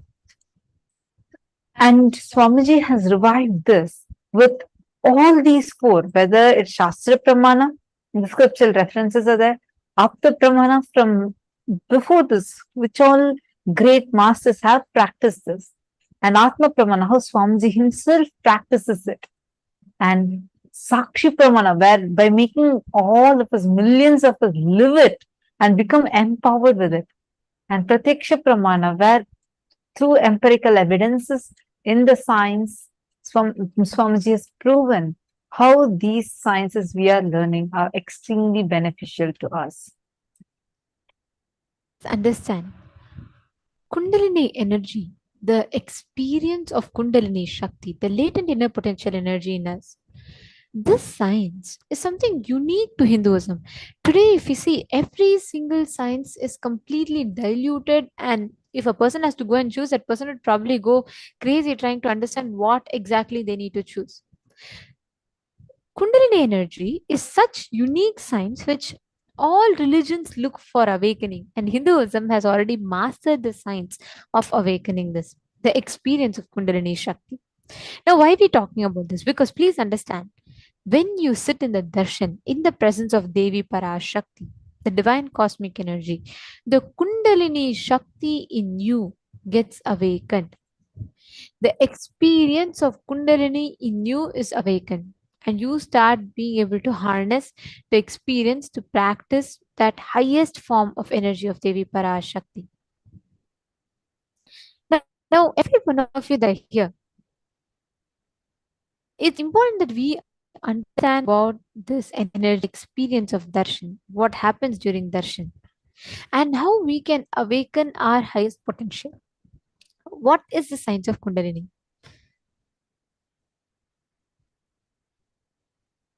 And how you can experience this awakening about the Kundalini Shakti inside of you. Please understand, all the participants sitting here, we all have the innate potential. Let's give an example, like let's say there's a water reservoir. Okay, so the whole town is distributed from the water reservoir. Let's say the whole town or a particular area, a community is distributed water. Now, if there is a block in the pipeline, what happens? The water stops reaching you. But just because the water stops reaching you doesn't mean that the reservoir or the water in the reservoir is empty. Maybe there's a block in the pipeline. Same way, many times you may work for breakthroughs, you may try working to manifest powers. Just because you're not able to manifest doesn't mean your Kundalini is not there. It just means that you need to harness it, you need to awaken it. There's a blockage. There are various techniques, methods through which you can unblock the Kundalini energy. One of the main ways through which it can be done is through initiation. Please understand what exactly happens during the initiation is when you sit in the presence of the master, he transmits his own inner space into yours. So all the powerful cognitions, all the powerful components of that particular deity gets awakened inside of you. This is a science of experiencing the Kundalini Shakti. Now, all the participants that are here, every one of you, to understand, to connect with Devi Parashakti, let us understand what is the divine feminine consciousness. Let us understand who is Parashakti. What is the life energy, the divine feminine consciousness of Devi Parashakti.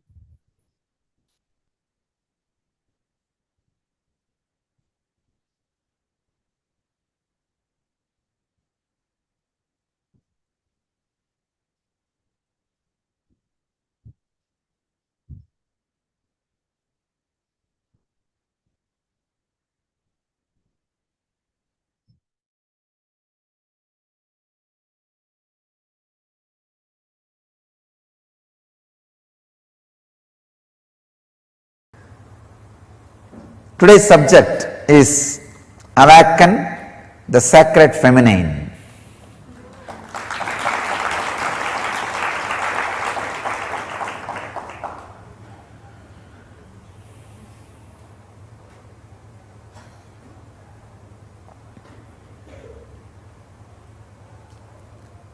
Understand the whole subject. Awaken the Sacred Feminine. All three are unique words. Only feminine energy can be given the word sacred. Have you ever heard sacred masculine?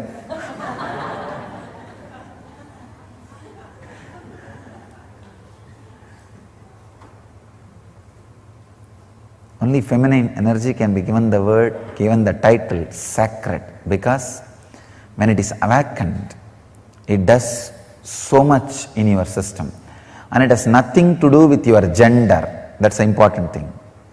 The gender, male or being female, nothing to do with it.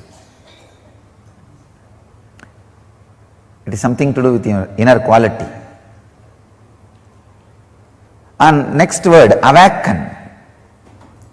Only the feminine energy, sacred feminine, need to be awakened. You already have too much masculine. The whole world is suffering with too much masculine energy. If at all politics can be handed over to women, so much good would have happened to the human society, human civilization. Unfortunately, see, if it was handed over to women, it would have been completely family-based civilization. So naturally, everybody would have had their basic needs. All the basic needs would have been supplied to the whole world. Only the feminine energy need to be awakened. Only that can be called as sacred. Let me define the sacred feminine. Understand? The extraordinary creativity. Creativity will never be possessive. There are two kinds of civilization. Creativity based civilization, agriculture based. Possessive, possession based, money based. Sacred feminine means extraordinary creativity in any field.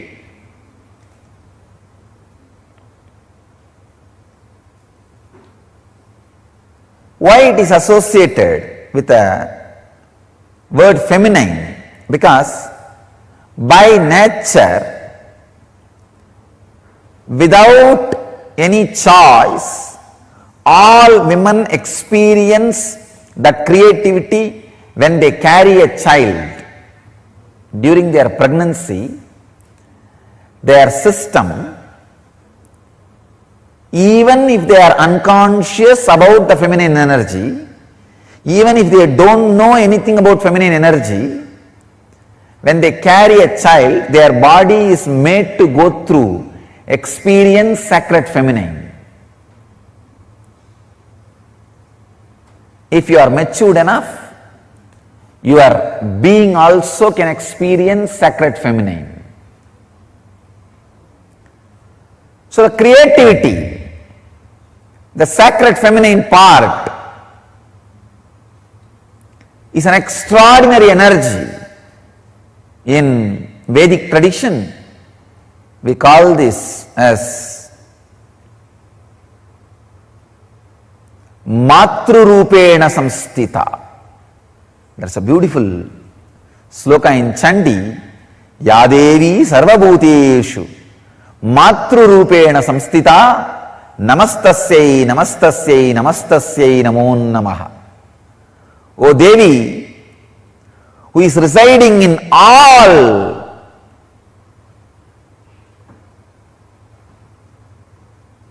beings, Bhuteshu. Even the beings word is not a complete translation. Whatever exists, Sarva Bhuteshu, Matrurupena Samstita, in the form of ultimate creativity, Mother, Matrurupena Samstita, who is residing, Namastasyai, Namastasyai, Namastasyai Namo Namaha. I bow down, I bow down, I bow down, I surrender. It's amazing stotra. The Vedic tradition, there are two literature, 700 slokas, which can directly give you to enlightenment, lead you to moksha. One 700 sloka is philosophy, Bhagavad Gita. The other 700 sloka is technique, Chandi, Sabdasati, which can directly lead you to enlightenment just by reciting. Nothing else need to be done. See, Bhagavad Gita is linguistic importance. Understand, try to practice. Chandi is phonetic importance. Just reciting. Nothing else. Just reciting. It can lead you to enlightenment. In Bhagavad Gita, it is more working like a light based. Means if you read, understand, cognitive shift and experience enlightenment. Here, with Chandi, It is working on sound, just the very phonetic sound. Chant or listen, enough. Work happens inside you. They call it Saptasati, 700 on Devi, the sacred 700 verses on Devi. That is the ultimate sound vibration. I can tell you, I have read lakhs of mantras, but nothing like Chandi. Nothing like Chandi. When you recite, you can feel inside your body that creativity getting expressed. The sacred feminine getting awakened. And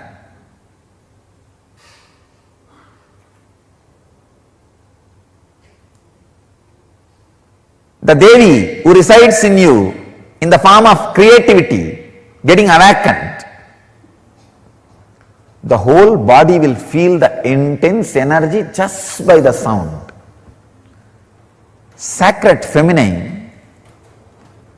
Understand, just the uttering of the very word, you are in different plane. Your mood is different.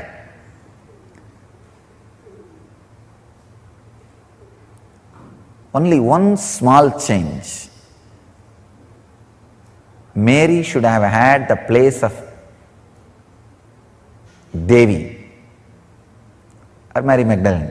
In these two, any one, Mary Magdalene should have had the place of Radha in Christianity. The whole world would have been different. The whole world would have been different. Either the place of Devi Parashakti or the place of Radha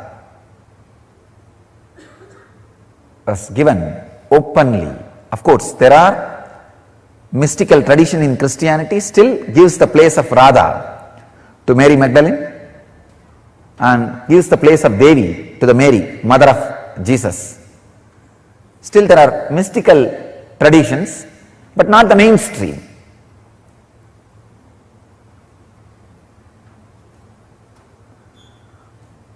The unique contribution to the spiritual consciousness from Vedic tradition is sacred feminine worship as the mainstream tradition.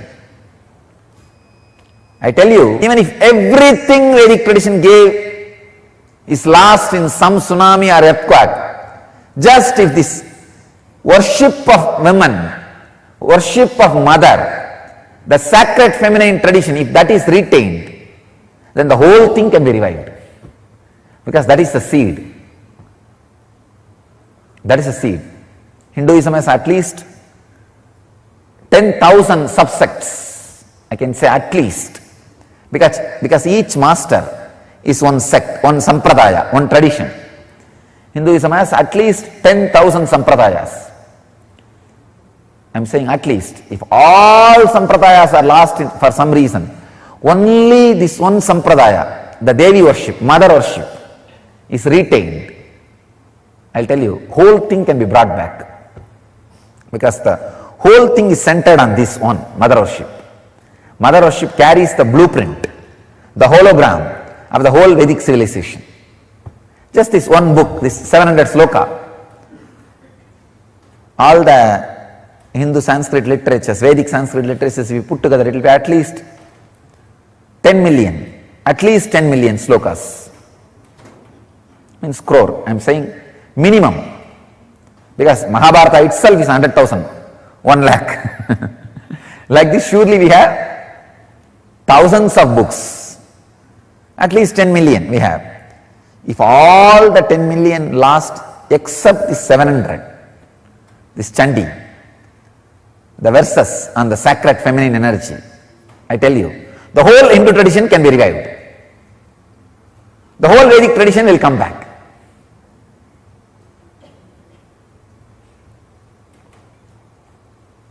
That's a hologram of Vedic tradition.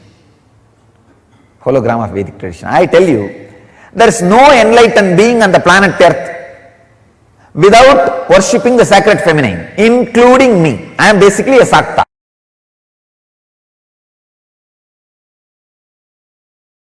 Yadevi sarvabhuteshu maya rupena samstita namastasyai namastasyai namastasyai namo namaha. Chandi, this is a stotra from Chandi, verse from a Chandi, describing the glory of divine feminine consciousness. Mother worship is unique to Vedic tradition. It is we who gave this great gift of mother worship to the planet Earth. Understand? No other religion dared first, or still many don't dare worship the mother aspect of God, the mother dimension of God. It is we first time started the mother worship, introduced mother worship to the universe. All the sacred things are looked as feminine in Vedic tradition, whether it is sacred rivers or anything sacred is always looked as feminine. Ramakrishna again and again says, the key to the Brahman, the enlightenment, is in the hands of Devi. Only if she opens the key, you can experience. Again says, the Kundalini in you, the Kula Kundalini in you is Devi. Only if she awakens in you, you will experience the highest consciousness. It is mother energy, which is responsible for anything you see. For any object to retain its shape, the energy necessary is supplied, handled, maintained by mother energy, Maya. It's Prakriti, responsible for Purusha's expression. I can say anything you perceive belongs to Prakriti. Anything you experience belongs to mother energy. That is why even Padukas are regarded and respected in Vedic tradition as Padaka in Achiyar. It's a feminine Devi. Even if your Guru is in the male body, Guru's Padukas are feminine energy. Whether it is a Vishnu Padaka or Shiva Padaka or Guru Padaka, any Padaka, Padaka of any god or your Guru is considered as a Devi, feminine consciousness. Only mother energy can give liberation.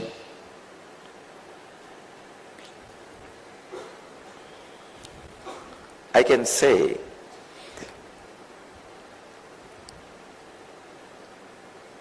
whenever the mother energy is added to you, whether you are in the male body or female body, you experience enlightenment.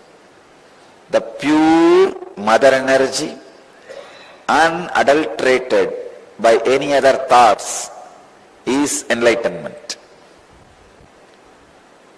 The source of creation, the source of sacredness, source of divine is mother energy.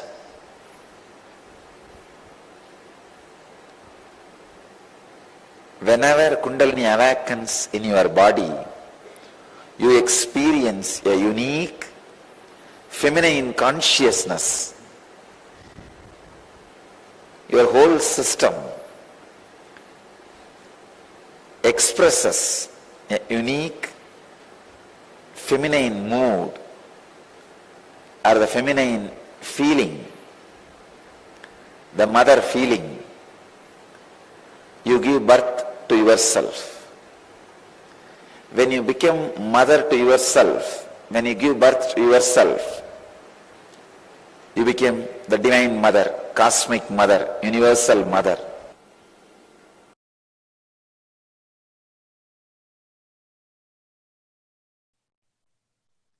Cosmos not only reveres, celebrates, worships feminine consciousness, feminine energy, women who embody the feminine consciousness are not just revered, respected, but worshipped in cosmos. Vedas and Agamas, the Hindu tradition,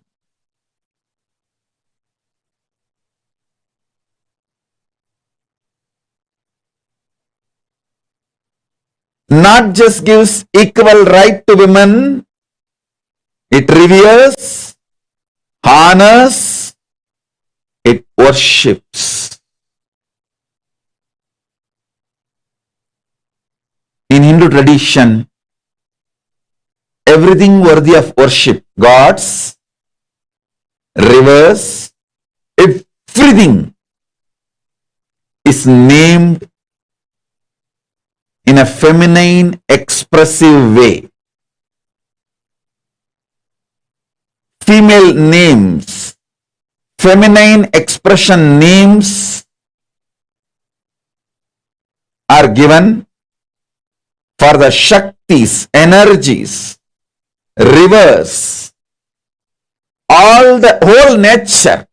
The earth itself is called as Bhuma Devi in Hindu tradition. In Hindu tradition, the earth is not geography, it is biology. It's not geography, it is biology. It's a living being and it is worshipped as female. And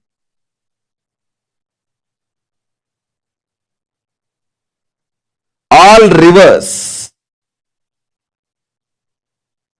Ganga, Yamuna, Saraswati, Narmada, Sindhu, Kaveri, other than Brahmaputra, one river as exemption, all rivers are given feminine name.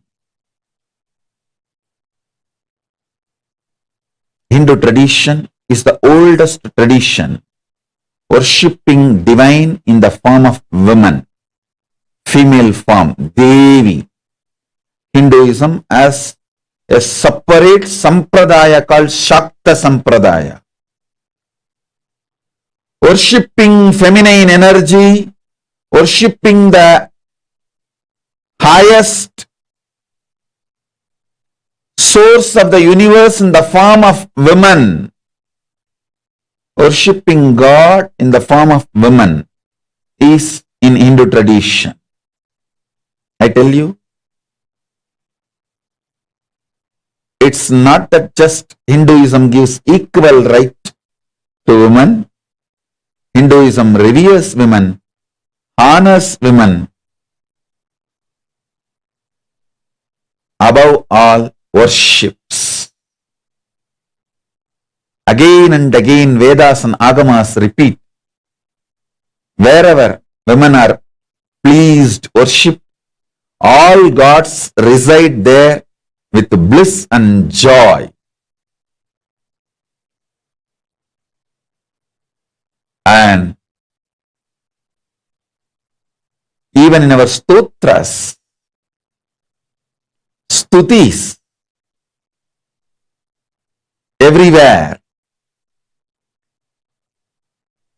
the Hindu literatures, whether starting from the Vedas, Shri Suktam, Devi Suktam, Durga Suktam, Saraswati Suktam, or the Upanishads, Tripura Upanishads. There is a set of Upanishads called Tripura Upanishads, where elaborately the Shakta Sampradaya, connecting with the cosmos in the female form, is established as a spiritual tradition and science. Please understand, Hinduism is cosmic science, not just set of beliefs. It's a cosmic science. So beautifully,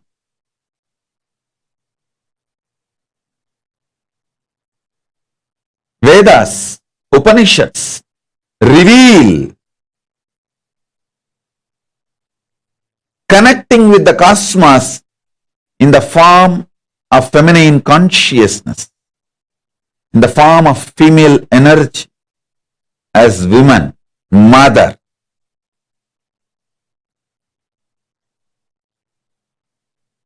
Hinduism is the oldest feminine consciousness celebrating, feminine consciousness worshipping tradition. From Vedas, Suktas or Upanishads, then the Tantras, Nigamas, Agamas, Puranas, everywhere Hinduism reveres, respects, honors, above all worships. Worships women, worships female consciousness,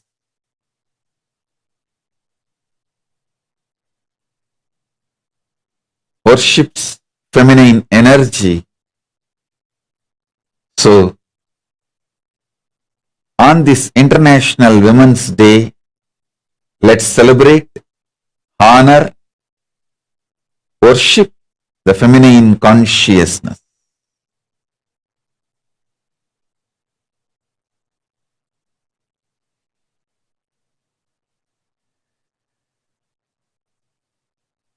So once again, I thank everyone, all the recipients of today's awards, for doing what you are doing and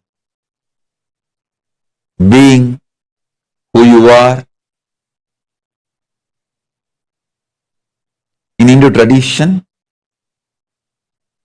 even the source of the cosmos is described as Shakti, Paramashiva Shakti, inseparable manifestation of Paramashiva.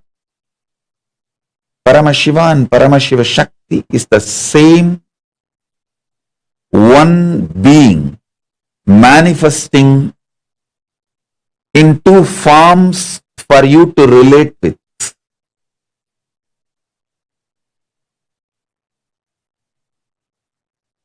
It's one being in two forms.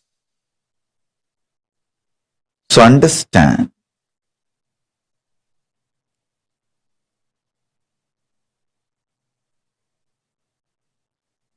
it's the oldest mother-centric spiritual tradition and spiritual science to manifest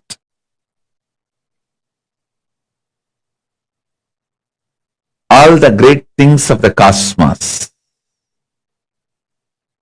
all the best things of the cosmos.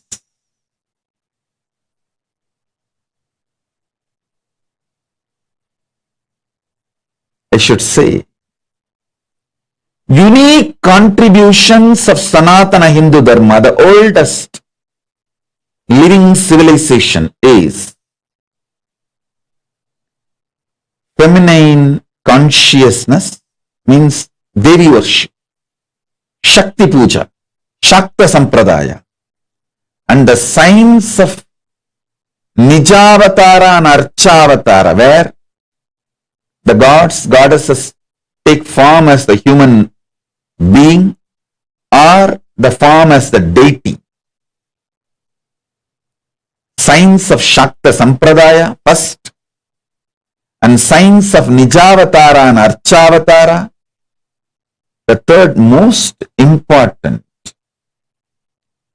The possibility of enlightenment to the beings of this planet, this three, was unique and greatest contribution brought to planet Earth by the oldest and ancient living civilization, Sanatana Hindu.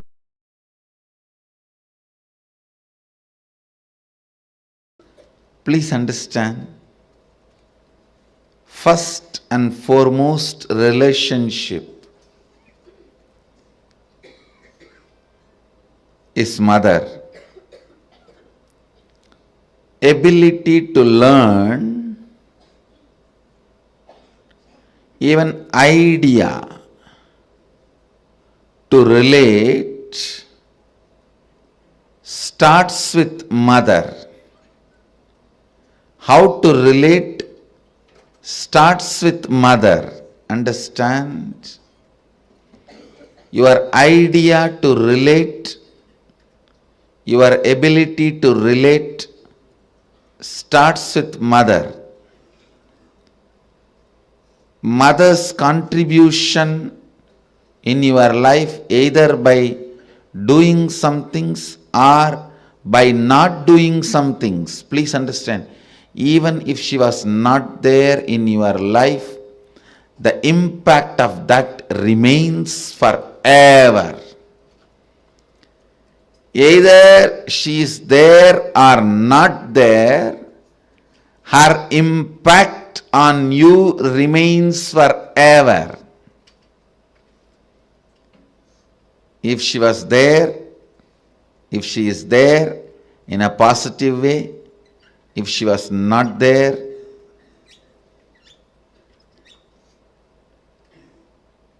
her absence impacts you forever, I tell you. Mother is too important way to connect what do you think as life.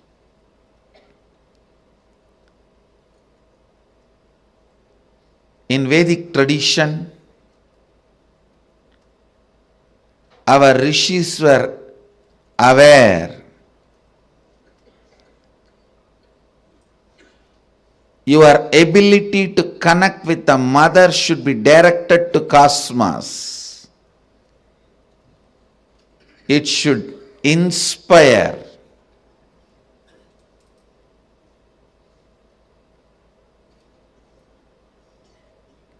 It should awaken your higher consciousness. It should inspire your higher consciousness to express through you. It should awaken your higher consciousness.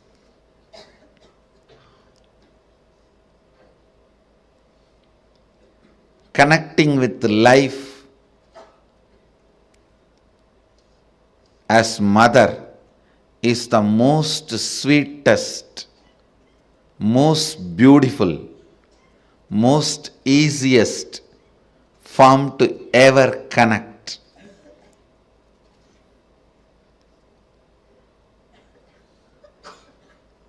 Please understand, my childhood was full of spiritual experiences, amazing spiritual masters,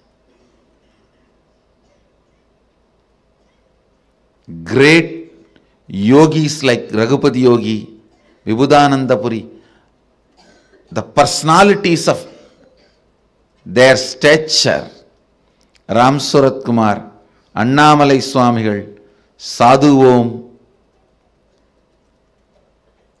I can list the personalities, great spiritual personalities,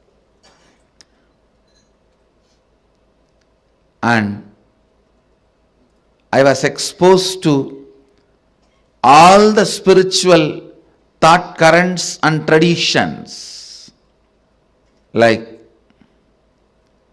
Vedanta, Saiva Siddhanta, Shaivism,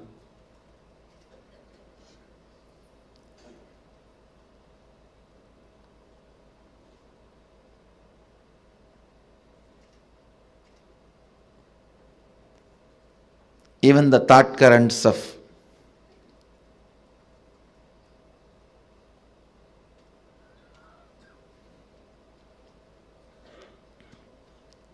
Sankhya, Yoga,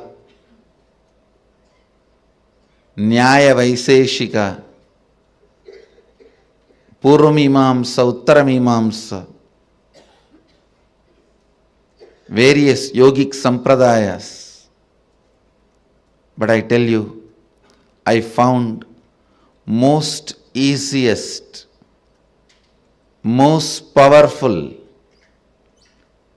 most inspiring, most exciting way to connect with life as the form of mother.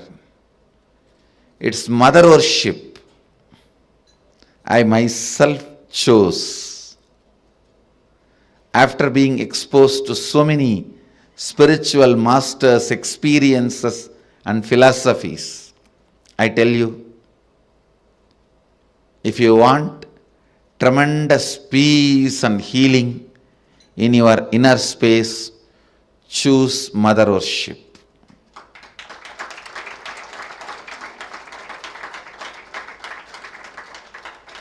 Even with your guru or your Ishtadevata, relate as mother, you will see the kind of a healing in your biomemory. It will lead to extraordinary healing, unimaginable healing, extraordinary completion, unimaginable completion. Blessed are those who had responsible mother till you became 14. Actually, till 14 only you need. Till you become physically matured, you need mother. Blessed are those who had life around their mother till 14. I tell you, till 14, if you had mother living around you, living with you, then you know how to connect with mother. You don't need a separate lesson. Connect with the divine the same way.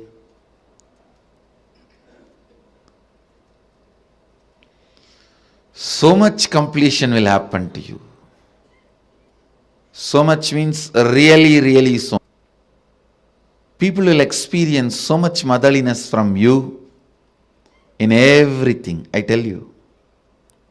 When motherliness starts oozing out in you, even the chair on which you sit will become complete.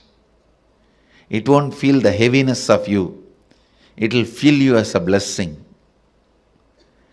The ground on which you walk will feel blessed by the touch of your feet.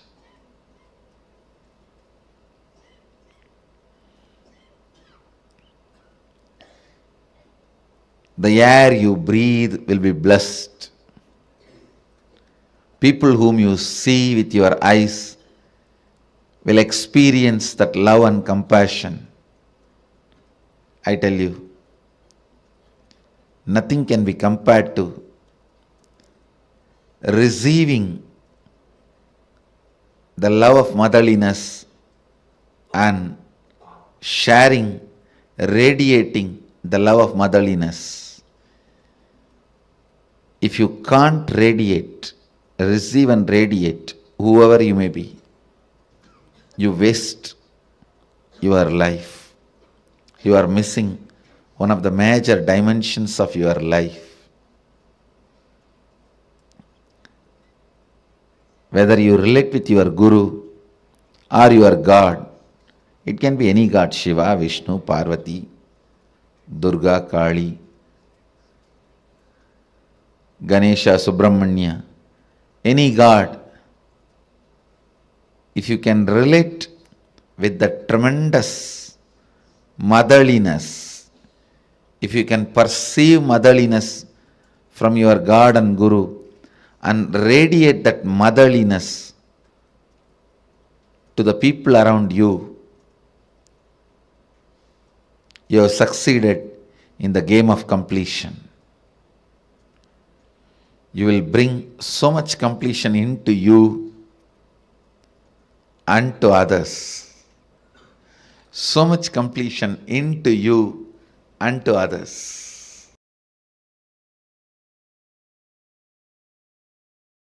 All spiritual groups in all religions have mother worship in some way or other.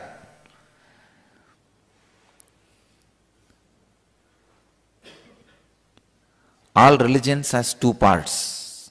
One, the spiritual fruit, and religious nut. The religious nut part is always in the masculine power,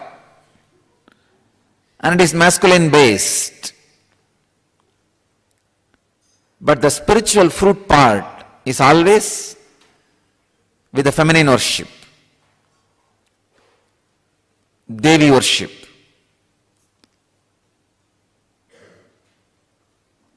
All spiritual groups, civilizations, has this mother worship, and that contribution, that mother worship, that very concept, that very truth is from Vedic civilization, Vedic tradition. All the rivers, all the sacred things of the nature, everything is feminine for us.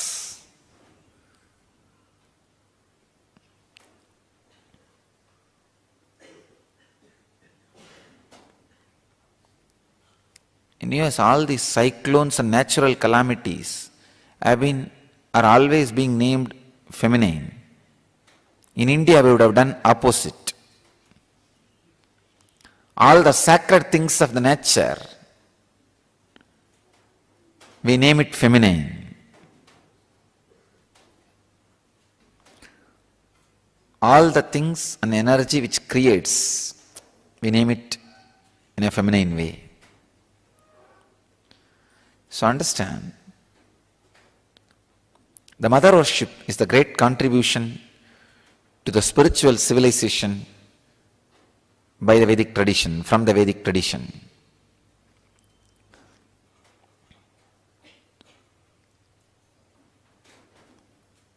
My message for Mother's Day is, whatever you mother, you will become that.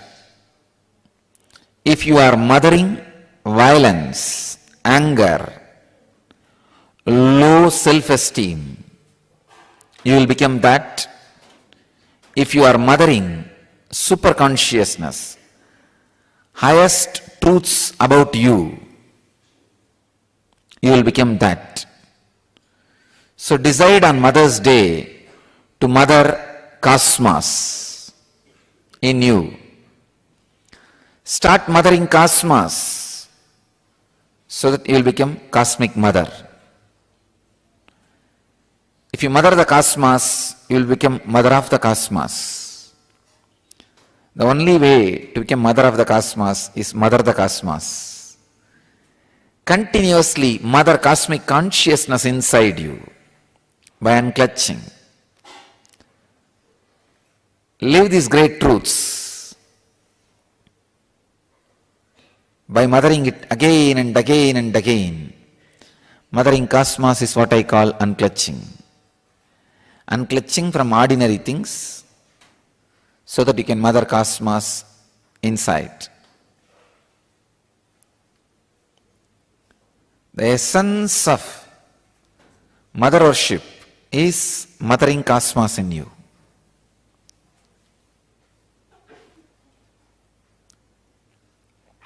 I myself basically a Shakta, mother worshipper. I myself became enlightened only through the Shakta tradition, the mother worshipping tradition. Because nothing suits your bio-memory more than mother worship, because your whole bio-memory is from mother. When the path is through that mother's form, your bio-memory suddenly falls in tune and the whole progress is very quick, fast. Always the energy expression happens only in mother worship. In all other bhavas, attitudes, it takes a lot of time to experience the energy expression. It's Matrubhava, mother worship, makes the energy experience very quick and strong. You may be in the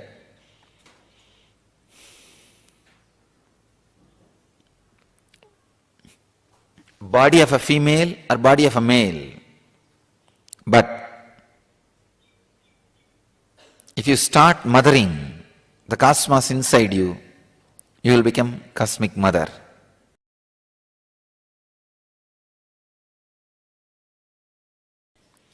If you see each form of those 10 different dimensions, it represents one great principle, Kali, the principle of enlightenment. Means, if you see her, she is the embodiment of cosmic causal body from where everything comes out. Dark color and holding knowledge sword in one hand and the severed ego head in another hand, giving abhaya and varada.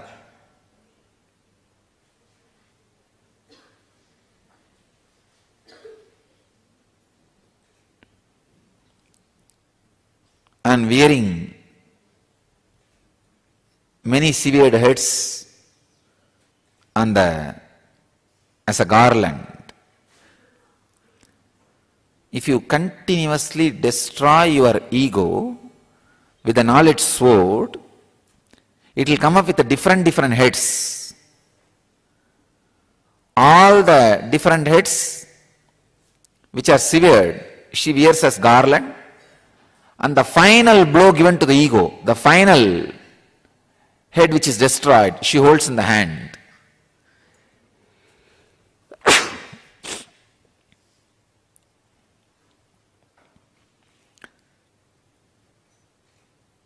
Symbol of enlightenment.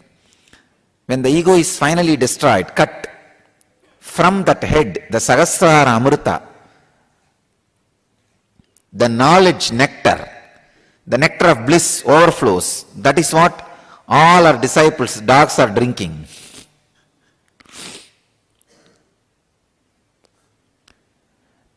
When your ego is cut by the knowledge sword, she gives the boon and protection.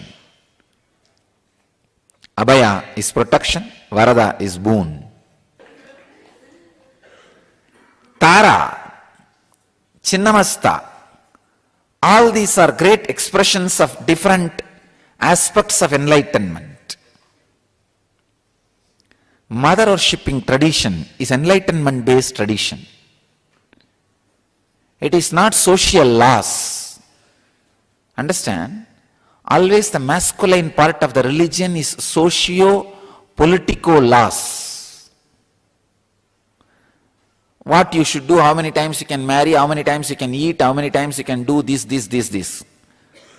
But the feminine part is enlightenment-based tradition. All the secrets of enlightenment is kept in the feminine worship traditions. So whatever religion you may belong to, explore the feminine worship tradition part of that religion. You will become enlightened. This is a key I give you. Why do you think I added Anandeshwari in the same Murti? Because actually people ask me, Swamiji, you could have put Devi Murti separately. I said, no.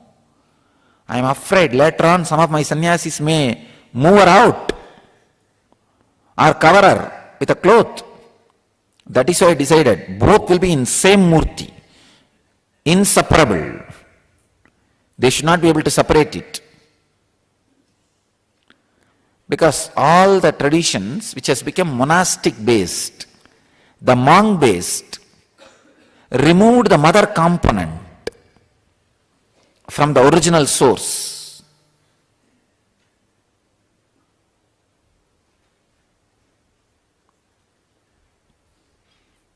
I do not want that to happen to my tradition. That is why I put Devi in the lap itself and took care, always Shiva is holding with one hand.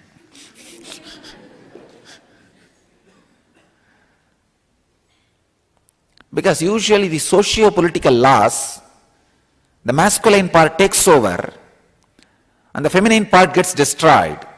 The spiritual truths, I don't want that to happen to my tradition.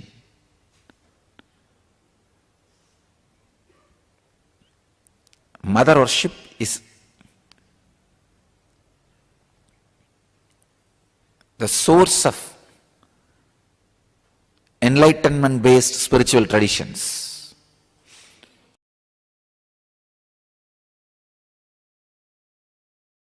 To our Sangha, that is the reason I put Devi on the lap of Shiva, not even separately.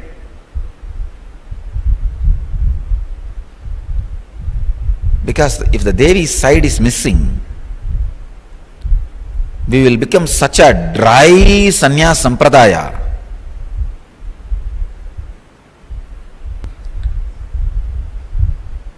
It is feminine energy and the Devi aspect which keeps man not becoming terrorist.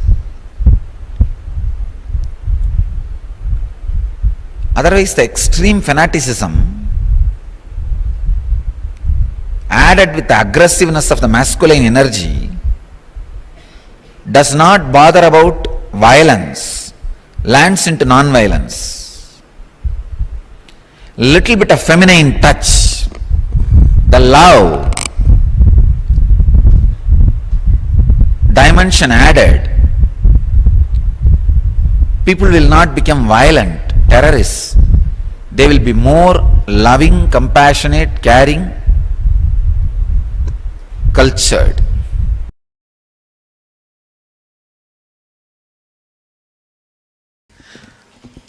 Feminine energy is enlightenment. Please understand.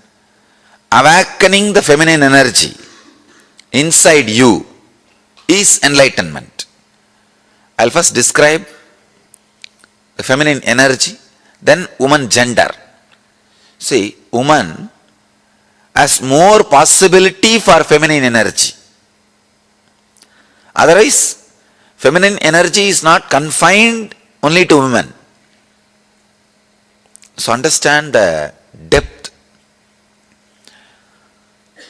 In each one of us, there is an energy which constantly gives birth, expresses itself.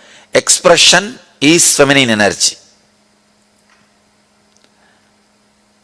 All the adjustments need to be made for the expression is masculine energy. Please understand. The place needed should be created. Means naturally the old has to be removed. The destruction. all that work is masculine energy's work. But the very expression is feminine energy's work.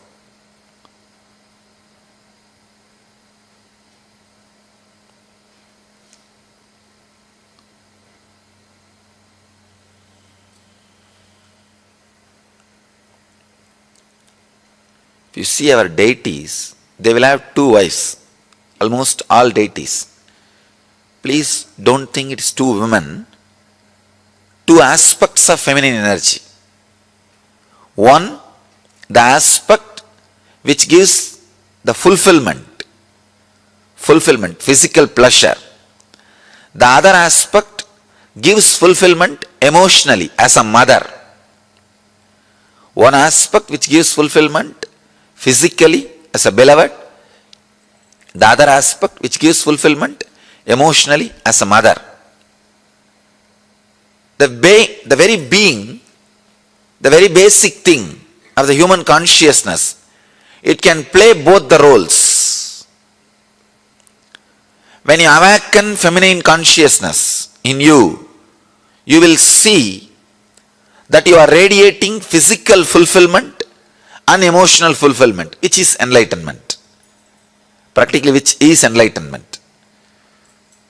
I'll describe the Arunachala story. The story of Arunachala.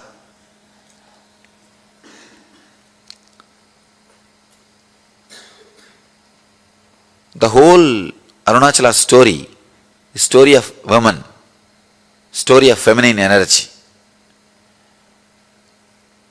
The story says that Devi was meditating and inside her being, the feminine energy got awakened. Please understand, not masculine. Feminine energy got awakened. She became Ardhanarishwara. The description exactly it says, in Devi, the feminine energy is awakened and she became Ardhanarishwara. Means half male, half female. You will be surprised. See, in male, if female energy is awakened and the description says he became half male and half female, perfectly alright. You can understand. But the story says, in Devi, the feminine energy, the feminine Shakti is awakened and she became Ardhanarishwara. Means, when a woman experiences fulfillment, she experiences her beloved aspect and mother aspect completely.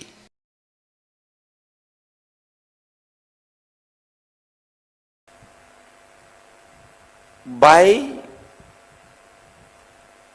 the nature of the muscle memory,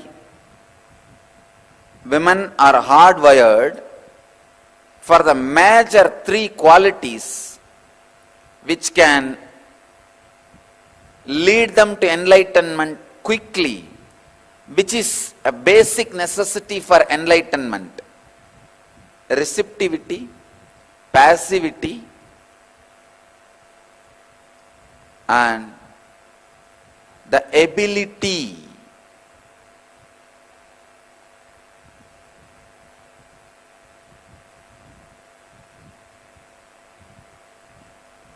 for experiencing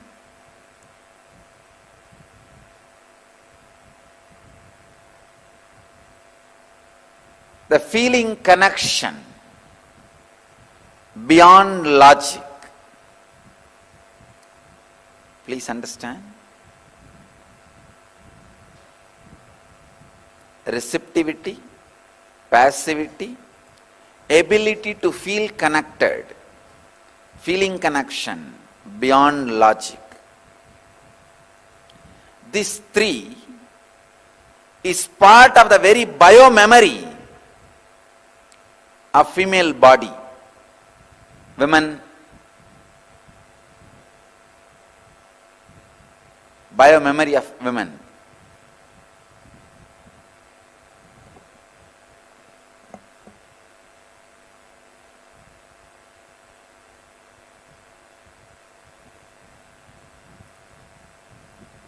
Receptivity, the ability to receive.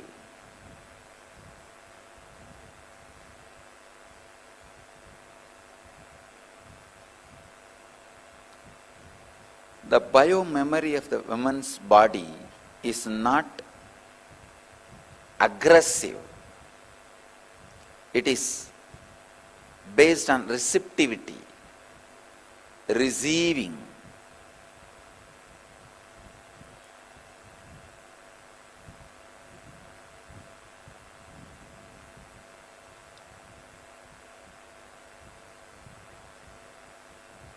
It is not based on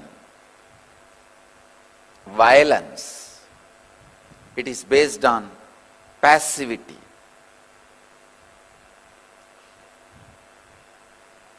That is why sannyas or brahmacharya is lot more easy for the beings in women body than in masculine body. Even if you are in masculine body, when you experience the enlightenment,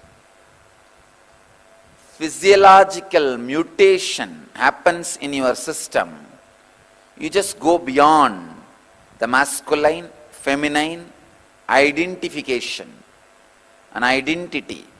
Please understand, I wanted to make it very clear. It is such a subtle subject. Please understand, an enlightened being is neither male nor female or child or transgender. He is beyond all this. Something unique happens in his system. Already, I have done a lot of medical researches and experiments on my body. And I am continuing further more and more researches and experiments. I will bring it to the world in right time,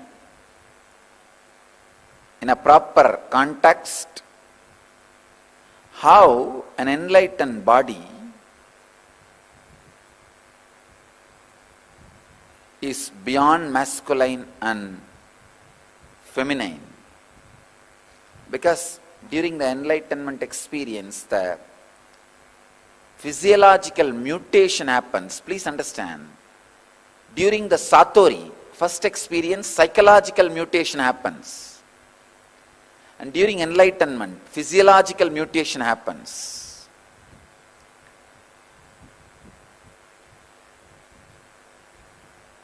Because in masculine body, feminine consciousness gets awakened.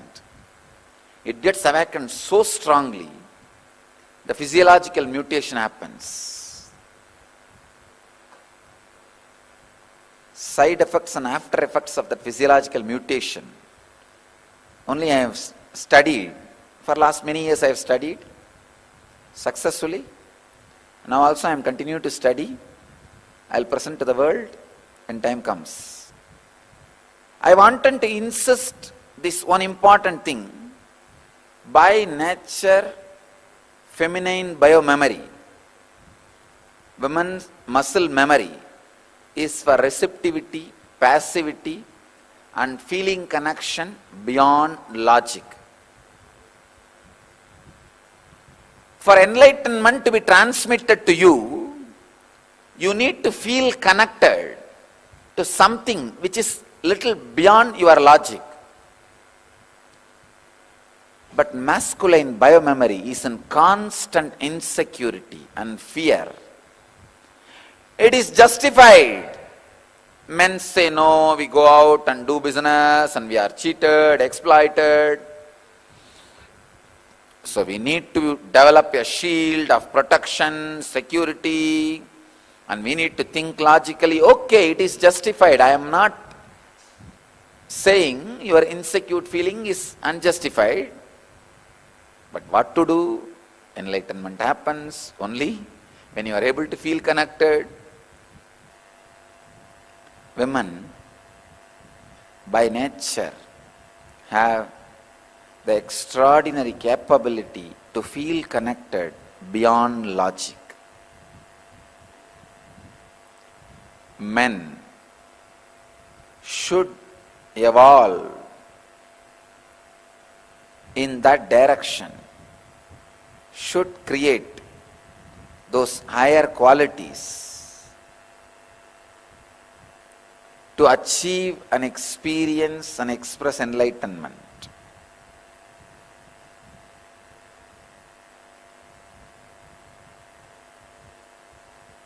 Receptivity, passivity, feeling connection beyond logic are the basic requirement for you to radiate enlightenment, the complete fulfillment. When you are receptive, passive, just simple nature can give you enlightenment.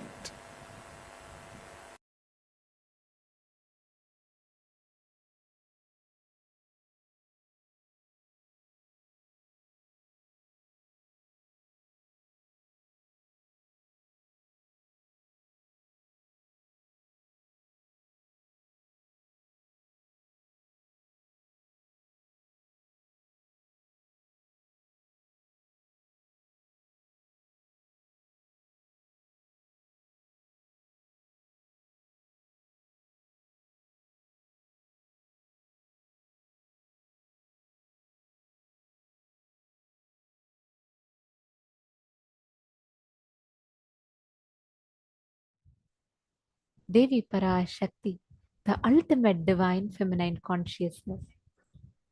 Today, all of us, every one of us, are going to be having the darshan of this very form of Parashakti, Paramashiva Shakti. Every one of you that are sitting here, all the participants, we request each of you to post how excited are you all to prepare for today's session where we are going to be receiving the darshan of Devi Parashakti.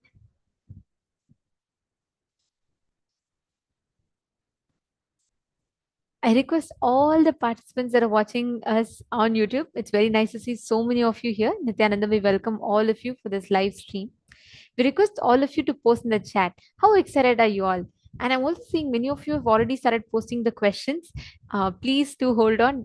Right after Devi Parashakti comes, you all can post your prayers, your boons and blessings requests, and we will be receiving the darshan from Devi herself.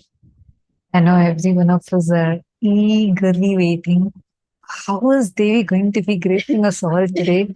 Yesterday's darshan being so powerful, extraordinarily powerful, where Devi was just showering each one of us with so many boons, blessings.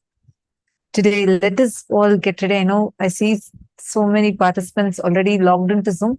If you are watching us via Facebook, YouTube, we highly recommend that you also join the Zoom rooms. It's completely free of cost. You could come and join us because being seen by Devi Parashakti herself is great, extraordinarily great blessing that you could receive in this lifetime. Just to behold a glimpse of a darshan. Wow, how wonderful it is, isn't it? The magnificent darshan. And I just wanted to also share, during this time, during the darshan, the jewels that you see that she's adorning on herself are all the love and devotion that each devotee has offered directly to Devi Parashakti in the Nija Avatara of our beloved Swamiji. Whoever wants to adorn Devi in this physical manifestation, you have an opportunity because you will get an amazing, amazing blessing where Devi herself, Parashakti, Paramashiva Shakti, Parameshwari, Jagan Mata, Jagat Janani would be beautifully gracing us wearing those jewels. Anyone who wants to offer this, please do let us know. We have a unique divine opportunity for it. It can be your any jewel that you want to adorn her with. Actually, Dhyana Shloka of Devi very beautifully describes her form. Sinduraruna Sinduraruna vigraham Vigraham Trinayanam trinayanam Manikya Mauli Manikya Spurat Maulis Taranayaka Shekharam Taranayakashekaram Smitamukim Smitamukim Apina Apina Bhakshoro Vakshoruham Panibhyam Manipurna Ratna Chashakam Raktotpalam Bhibratim Saumyam Ratna Ghadastha Rakta Charanam Dhyayet Paramambikam. It very beautifully describes that the Devi, Sri Mata, is seated on a lotus posture, and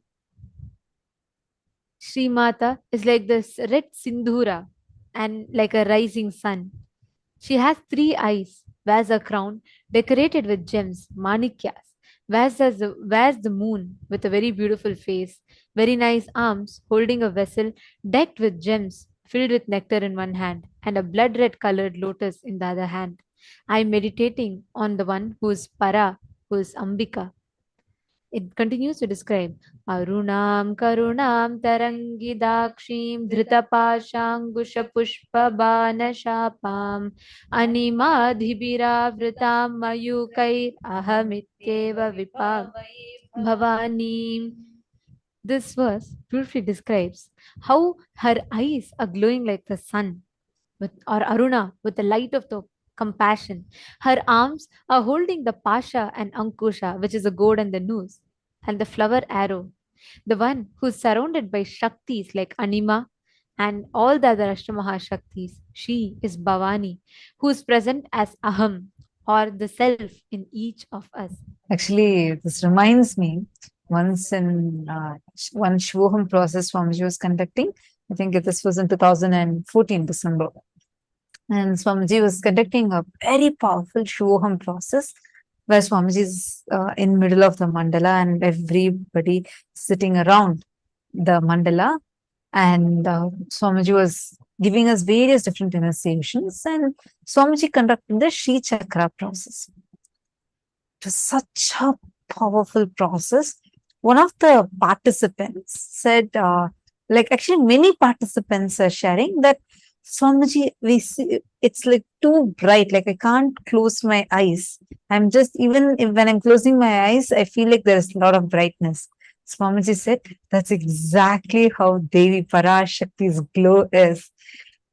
When we say, Arunam Karunam Tarangitakshindratapaşankusha Pushpavana Chapam, like literally, she's glowing so much. When you have her darshan, even when your eyes are closed, see, when something too bright is there, we immediately tend to close our eyes. But Devi Parashakti's darshan is so powerful, supremely beautiful, such that even when your eyes are closed, you will feel that brightness so strongly that she's extraordinarily radiant. That is the radiance of Parashakti, which is why yesterday, how many of you felt when Parashakti just sat for the darshan to grace us all, to shower herself upon all of us? How many of you felt like you just cannot take your eyes away from the screen? How many of you had this experience? Take a moment and post it here in the chat. How many of you felt that, like, oh my God, this is just too much. I just can't move my eyes away. I see so many of you laughing. Yes, ma, yes, surely. See, understand? Now, all of us literally, because we saw Parashakti, Parameshwari, Jagat Janani, physically landing and radiating through Swamiji. Devi is so beautiful. Like Swamiji said, just by seeing the form, she enters into us forever. That the whole Dhyana Shloka, it very beautifully describes each form. Just seeing the form of the Mother Universe, seeing the form of Jagat Janani, Jagadambika. She literally is the source from which all of us rise. So every time we have the darshan of her, Swamiji will tell, whenever during Devi Bhava darshan, we have a unique process which we do where we call out, we ask for mother. Actually, you will see the yearning will come from the very being. See, like let's say, for example, when you are young and your mother went somewhere and she's come after a long time, right? Or after like so many months you've not seen your mother, you will yearn, right? Let's say she's going to come back after 1 year, you're waiting at the airport to receive her. That yearning, you know she's going to come and you're like, ma, come fast, come fast. Literally our being will have that exact experience inside our inner space when we receive Devi. The Dhyana Shloka says, Dhyayet Padmasanastham Vikasita Vadanam Padmapatraya Dakshim Hemambam Pita Vastram Karakalitala Satyema Padmambarangim Sarvalankara Yuktam Satatam Abhayatam Bhaktanam Ram Bhavanim Shri Vidyam Shantamurtim Sakala Suranutam Sarva Sampat Pradatri. It says, I meditate on Sri Mata, who is seated in a lotus, in a Padmasana posture, which is with a graceful face, having the eyes like petals of a lotus, wearing yellow color dress, the Pitambara, holding the golden lotus in her hand, being decorated with all the ornaments, protecting her devotees, the one who is in the form of Sri Vidya, the one who is so quiet and peaceful, the one who is praised by all devas or suras, and all the one who bestows all the wealth, treasures, inclusive of wisdom.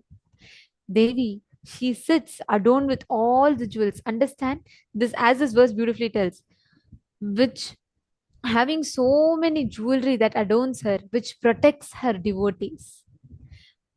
Every jewel that Devi adorns herself with, just as I described, I just feel like, the form that is behind literally describes this Dhyana Shloka, the form of Devi Parashakti, Paramashiva Shakti that is behind, literally describes this very form, right? The Dhyana Shloka describes this exact form of Devi, sitting in that serene, silent posture with all the jewels adorning her. Understand, when you offer the jewel to Devi Parashakti, it will remain till time remains. Swamiji has blessed that till time remains, that form of gold that is offered will remain as that jewel, and it will adorn Devi only.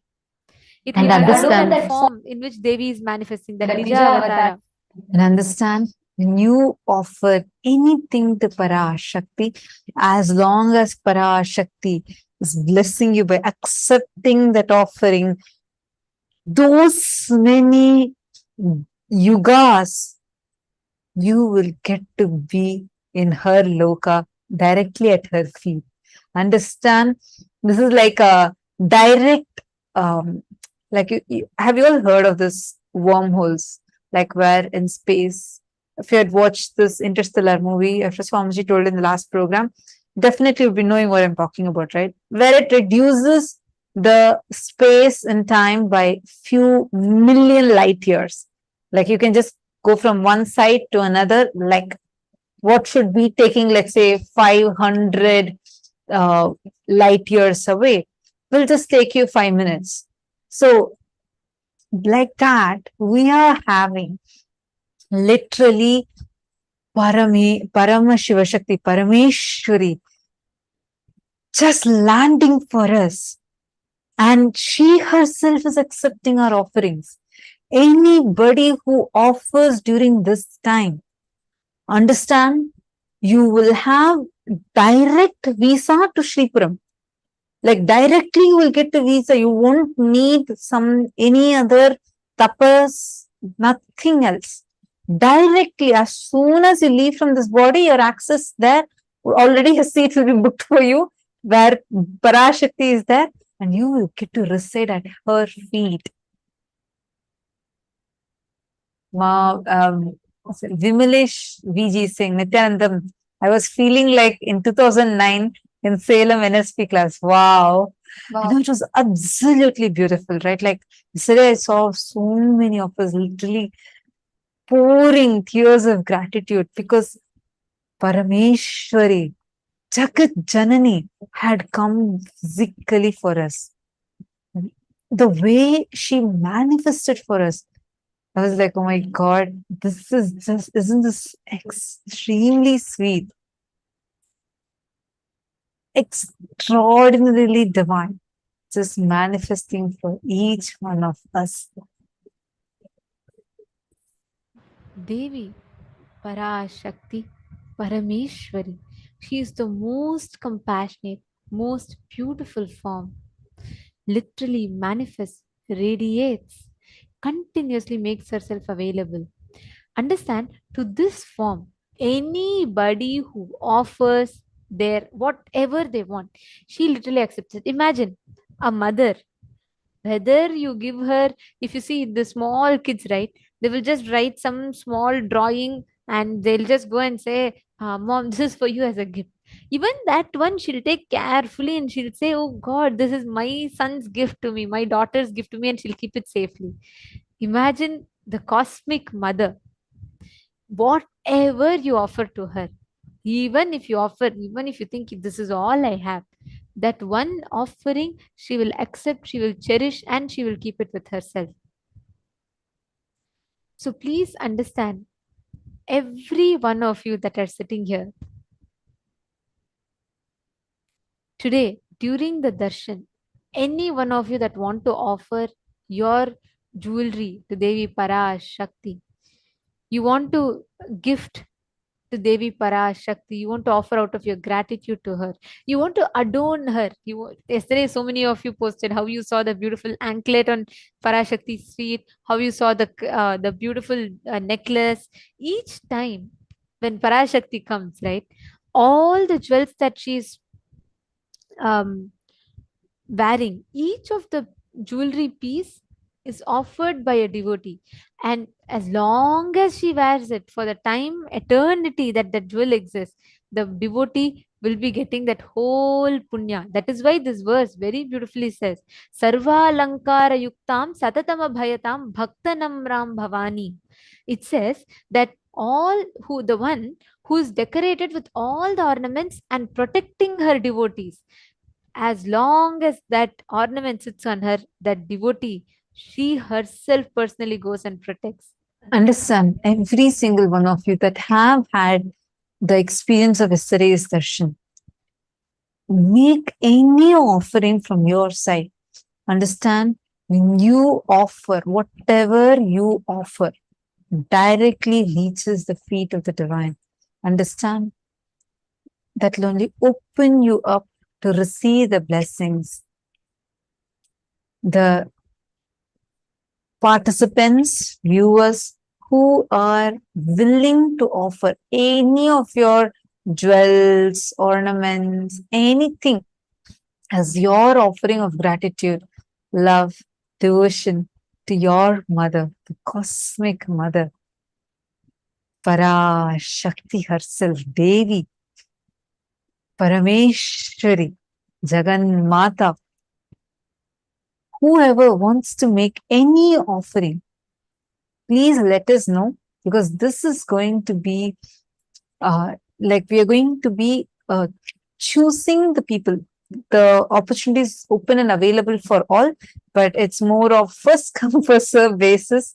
Whoever is going to be signing up immediately, you will be reached out immediately and you will be provided the way how you could do the offering. And please make sure to fill up the form right away, as this is going to be directly enabling you to adorn Parashakti physically in this physical form itself. Understand? The whole darshan, Parashakti Akashic Readings. Yesterday, Devi told, right? She herself is manifesting and she will give only boons. She will not, there is no strategy, nothing. Straight action is Devi. Devi Parashakti manifests as this ultimate blissful energy of the cosmos. Every one of you that wants to offer the jewel, any one of you that want to offer to Devi Parashakti, you all can head to events.kailasa.org/payment, and you can sign up, you can choose and understand whether you want to offer your ring, you want to offer an anklet, you want to offer anything that you want to offer. You can go ahead and sign up. Devi Parashakti herself will be accepting the offerings. You'll actually see she will adorn herself. And when you see the jewel that you offered has reached her, you will have a unique, such a blissful experience. All of you can go to the link. We will be projecting the link for you all. It's events.kailasa.org/payment. Please head to this link, and we request every one of you to choose the option called Swarna Lankara Seva. You will actually see offering of gold in it. In the English description, it will be written as gold. So pick that, and you can put, even let's say you want to offer a diamond ring, or you want to offer a small ring or an anklet. It doesn't matter. See, what, don't feel like, I have only this. The other day, one of the participants were asking, Ma, I only have something small ring, can I offer? It doesn't matter. It's not about what you offer, it's about why you offer, the attitude with which you offer. As long as gratitude fills you when you offer, Devi will accept it. Devi accepts anything and everything. Just she enjoys the devotion of the devotee, not the offering. She enjoys through the offering the devotion of the devotee. So when you see Swamiji wearing all these beautiful jewels that you offer, you'll feel like you yourself are there. Swamiji is personally blessing you. So that's one of the best experiences to have. We have projected the link for you all. Please head to this link and you all can sign up. Any of you that want to offer, even if let's say you don't have, like, not necessarily able to take a step towards jewels, but you feel like you really want to offer something to Devi Parashakti, go ahead. You all can sign up in this link and fill the form to offer Guru Dakshina or Pratyaksha Pada Puja. Devi is herself come down at right in this time of Navaratri, most powerful time to have the darshan. So do not miss. Please go ahead, and we request every one of you to, whoever wants to make the offering, you all can go ahead and you can sign up. Now, as we all are getting ready for the darshan, let us understand the science of quantum entanglement. Let us understand how exactly we can manifest this. And before that, we will be taking you all through quickly how you can choose the options and how you all can make the offering, since many of you are asking. So once you head to the form, you all can go to events.kailasa.org/payment. So the moment you head to that link, it will actually take you to a form. And in that form, you all can choose how you got to know about this program, how you got to know about this offering. So you can choose here as, if you're watching us on YouTube, you can choose YouTube, or you can choose program. You can choose the last option, program, and you can put the name of the enricher as Acharyas. And you can put the status as, you can click this and you can put waiting for bank details. And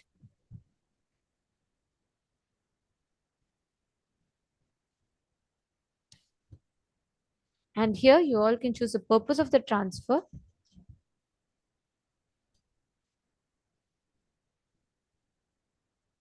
Yes, Swarna Alankara. This is the option. So you all can choose Swarna Alankara for the Nija Avatar gold offering to adorn the SPH. And you can choose the preferred date of offering if you have any date specifically that you would like to offer. And you can put here amount. So here, if not the amount, you can type what you want to offer. Let's say you want to offer a gold chain, which is 50 grams, or you want to offer a necklace set, or you want to offer a diamond earrings. Whatever you want to offer, you can describe and put its weight.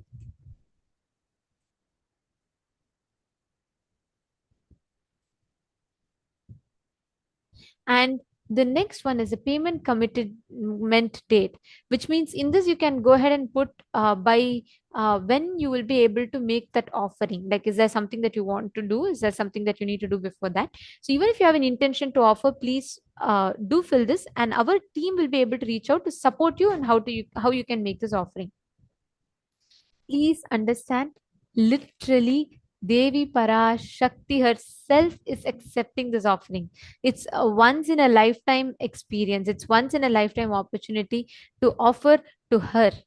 And the moment you offer, till the time sun and moon remains, till the time time remains, till the end of time, you will be having that blessing forever.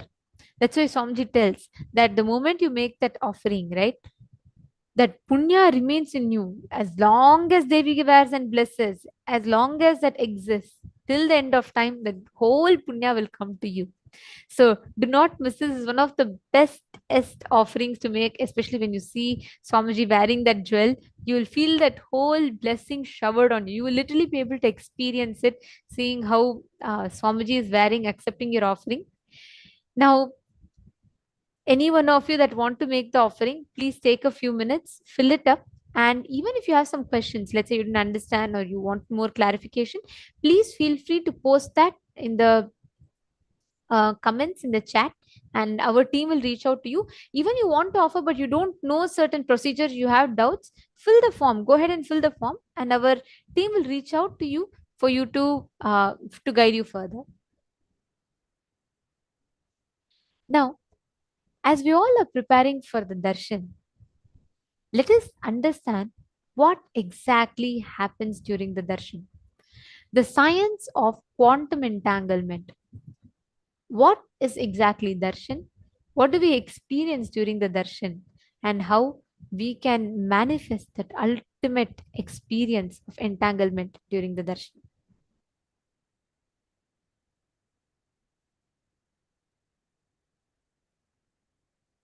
This quantum entanglement science that we are going to be learning now is literally going to be describing what you are going to be experiencing today. So make sure to pay clear attention to it. That way you do not miss out on anything, and intensely listen. Any questions that you may be having, feel free to ask us. When people talk about the universe, they usually mean the vast expanse of space, billions of light years across. However, there is another universe, an unseen world that governs everything we see. When we go down in size, trillions of times smaller, to the microscopic world, the rules are much less intuitive than the ones we're used to from the large-scale world. The magic of the microscopic universe begins at about a 10/1000th of a meter, or the size of an atom. Matter behaves so differently at this level that scientists have developed an entirely new set of rules to describe what's going on. They call it quantum theory, and what it says is extraordinary. This baseball represents a subatomic particle, like an electron or a photon of light, that routinely does all sorts of weird, strange things in the microscopic universe. The subatomic version of this baseball can be invisible, can go through solid objects with ease, can be in multiple places at the same time, and can seemingly go backwards in time and change the past. This means I could throw this microscopic baseball to first base and to home plate at the same time, or change the seemingly predetermined outcome of a play while it's still going on. Now this is the stuff of science fiction, but really we know it to be true, or at least it appears to be true in our quantum world. We get all sorts of weird things happening. If scientists can understand how these weird things work, they'll be able to put them to use in our everyday world, revolutionizing modern computing and perhaps even allowing us to communicate across the cosmos instantly. The key to making these miracles come true is a process called quantum entanglement, and scientists are already harnessing this astounding discovery for both civilian and military purposes. In quantum physics, what happens to an object over here can instantly affect an object over here, and over here could be millions of miles away. This is how it works. When two subatomic particles interact, they can become entangled. That means their spin, position, or other properties become linked through a process unknown to modern science. If you then make a measurement of one of the particles, then that instantaneously determines what the behavior of the other particle should be. And when the experiment is done, it's found that indeed the other particle's quantum state is exactly determined once you've made a measurement of the partner particle's quantum state. That means if a scientist observes one entangled particle and forces it to spin clockwise, the other entangled particle will immediately start spinning in the opposite direction. That seems intriguing, but it's hardly earth-shattering until you consider that the two entangled particles can be separated by billions of light years. And still, the moment you observe one particle's spin, you've dictated the other particle's spin. That's weird, because it may suggest that information has traveled instantaneously, faster than the speed of light, from one particle to another. I don't understand it. I don't know that anyone does. Spooky action at a distance, as Einstein called it. What's surprising is that when you make a measurement of one particle, you affect the state of the other particle. You change its state. There's no forces or pulleys or, telephone wires. There's nothing connecting those things, right? How could my choice to act here have anything to do with what happens over there? So there's no way they can communicate with each other. So it is completely bizarre.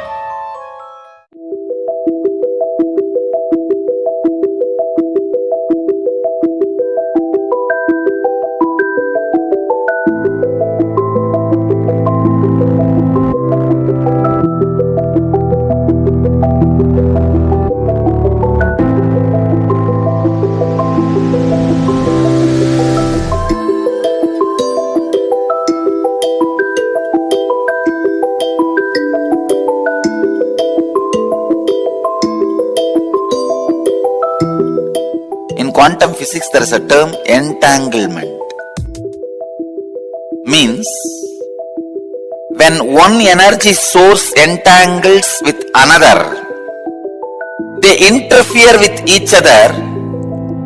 This interference can be highly positive and transformative and harmonious.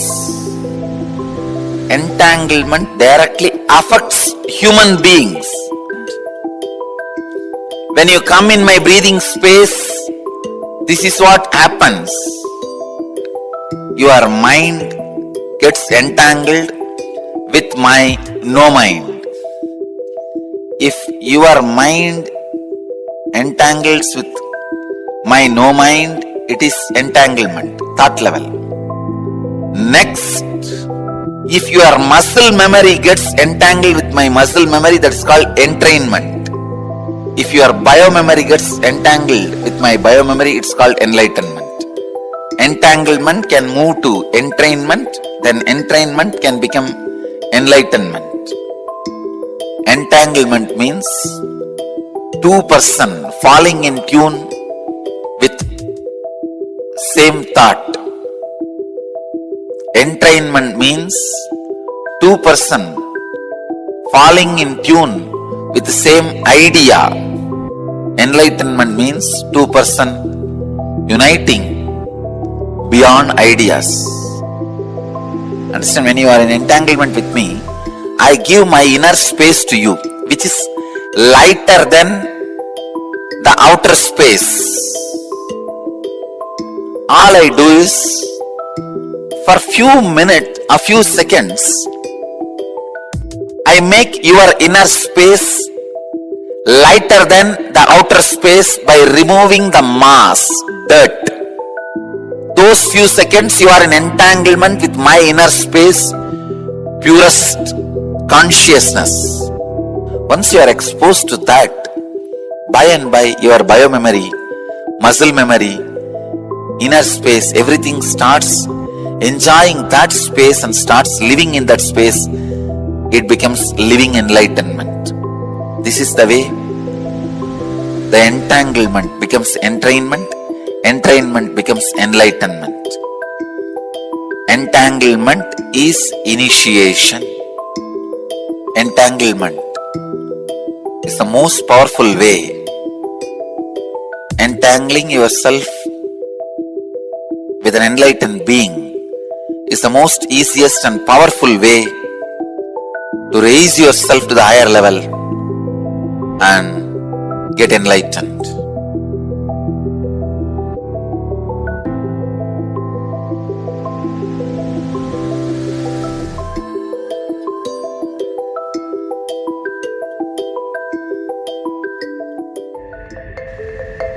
If somebody is swimming in the ocean, you stand and watch. Whatever brain activity is happening in that person's brain, even if you are watching, the same activities are mirrored in your brain, meaning the same kind of electric and neurotic impulses are activated in your brain. Now you know why just by gazing into my eyes, you are in the space of completion. I am swimming in the ocean of consciousness in the space of completion.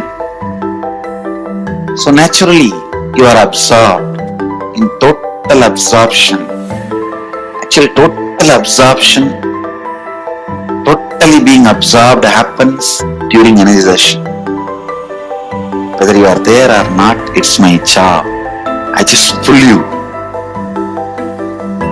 to that space during the energization so you cannot escape.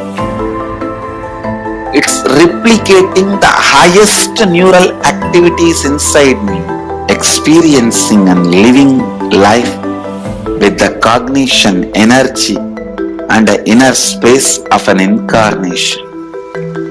You just sit and absorb. That's all.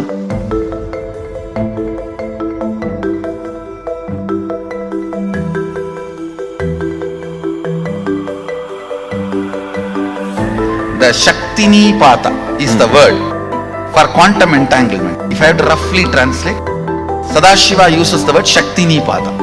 He goes even one step further, even taking bath in the same water in which master took bath or the deity has been given bath, and sprinkling that same water on your head. So, to the extreme level, Sadashiva describes this quantum entanglement not only in the physical level, even thought currents. If I express certain thought current and you are wow, you feel wow about it, then the entanglement has started.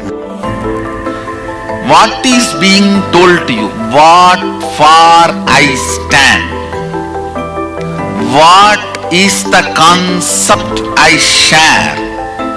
And what I inspire in you only will get strengthened and become experience when I am entangling with you. The Shaktini Pata with me means the concepts for which I am standing will be reality for you. I am very clear, you are Sadashiva, whether you understand or not. And more of that truth I will manifest in your body, mind, muscle memory, biomemory, everywhere. That manifestation is powers, and more you manifest, play with the powers, more and more you will be grounded into the reality you are Sadashiva, ultimate. I am entangling you for this experience.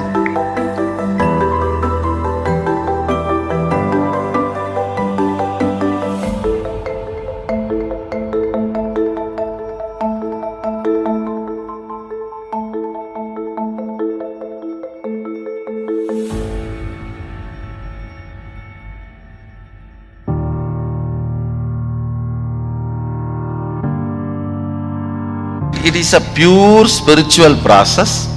The basis of the Shaktinipada itself is oneness, Sadashivatva, Shivoham. That is the basic understanding from where the Shaktinipada, the entanglement starts. So, in few days, more and more they start getting entangled with this truth. The more and more powers manifest. When they manifest the powers, they get more and more entangled with the original truth. Actually, powers are side effects of the entanglement with the original truth. When we express, manifest, we inspire the people who are seeing to come back to this original Shivoham space which they are also carrying. When you see somebody swimming, your biomemory gets the confidence you can also swim. That neuron, mirroring neuron effect starts happening. When you see power manifestation going on, even you get entangled with the Sadashiva space of the person who is manifesting the power. It's not bound by time and space. You are teleported to that space. You are transported to that mystery. You are transported to that level, to that initiation, to that experience. The entanglement happens more between the person's core consciousness and me. The moment he decides he is seeing me, that is enough. Even if he does not see me, his decision is powerful enough for me to entangle with that person. Shaktinipat is not limited to the physics of time-space. Even the two-way video conferencing screen is just to trigger that first few minutes. They need to be triggered, that software need to open up. Just for that only, that two-way video conferencing screen. After that few minutes, you may not even need that screen. The entanglement has started happening. How I heal through healers. Each one of my healer is continuously in entanglement with me. He may be wherever he is. That is what I prove when I materialize. See, when a devotee can receive vibhuti or kumkum and materialize, same thing. The deity also receives vibhuti, kumkum and materializes. How? When somebody's kundalini is awakened, when somebody is initiated as a healer, is in entanglement with me, same way the deity is also in entanglement with me. Once the prana pratishtha is done, the deity is continuously in entanglement with that super consciousness.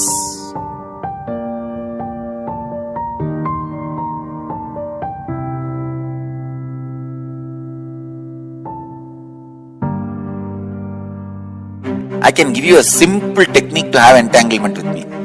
Just morning, sit in the satsang, that's all. Every day morning satsang itself is entanglement with me. If you are in the entanglement level, just physical healing happens. If you are in entrainment level, means muscle memory, doing what I am saying, the transformation happens. If you are in the enlightenment level, just melting.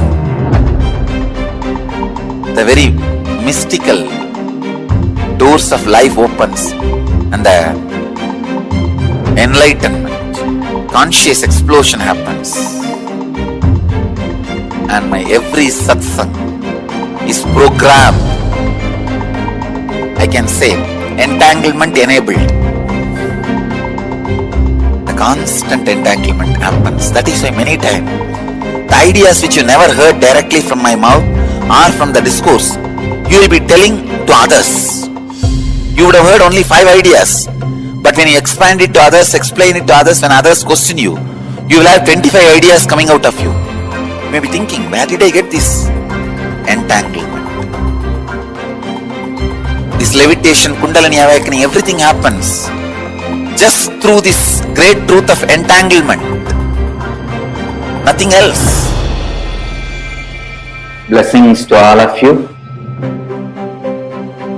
This quantum entanglement will make quantum enlightenment manifest in all of you.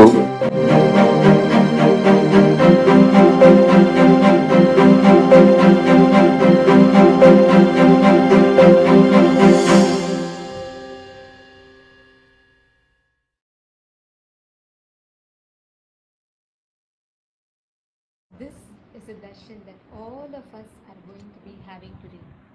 Today, during the Bhava Samadhi darshan, where we are going to be experiencing Devi Parashakti, Paramashiva Shakti herself manifesting. All the participants, every one of you that are sitting here. Now, let us all get ready to receive the darshan of Devi Parashakti. Please sit straight with your head, neck, and spine in a straight line. Today, we will be all receiving the alive darshan, and we will all be receiving the darshan of Devi Paramashiva Shakti, Parashakti. Let us all get ready. Please sit straight with your head, neck, and spine in a straight line. Chant the Mahavakya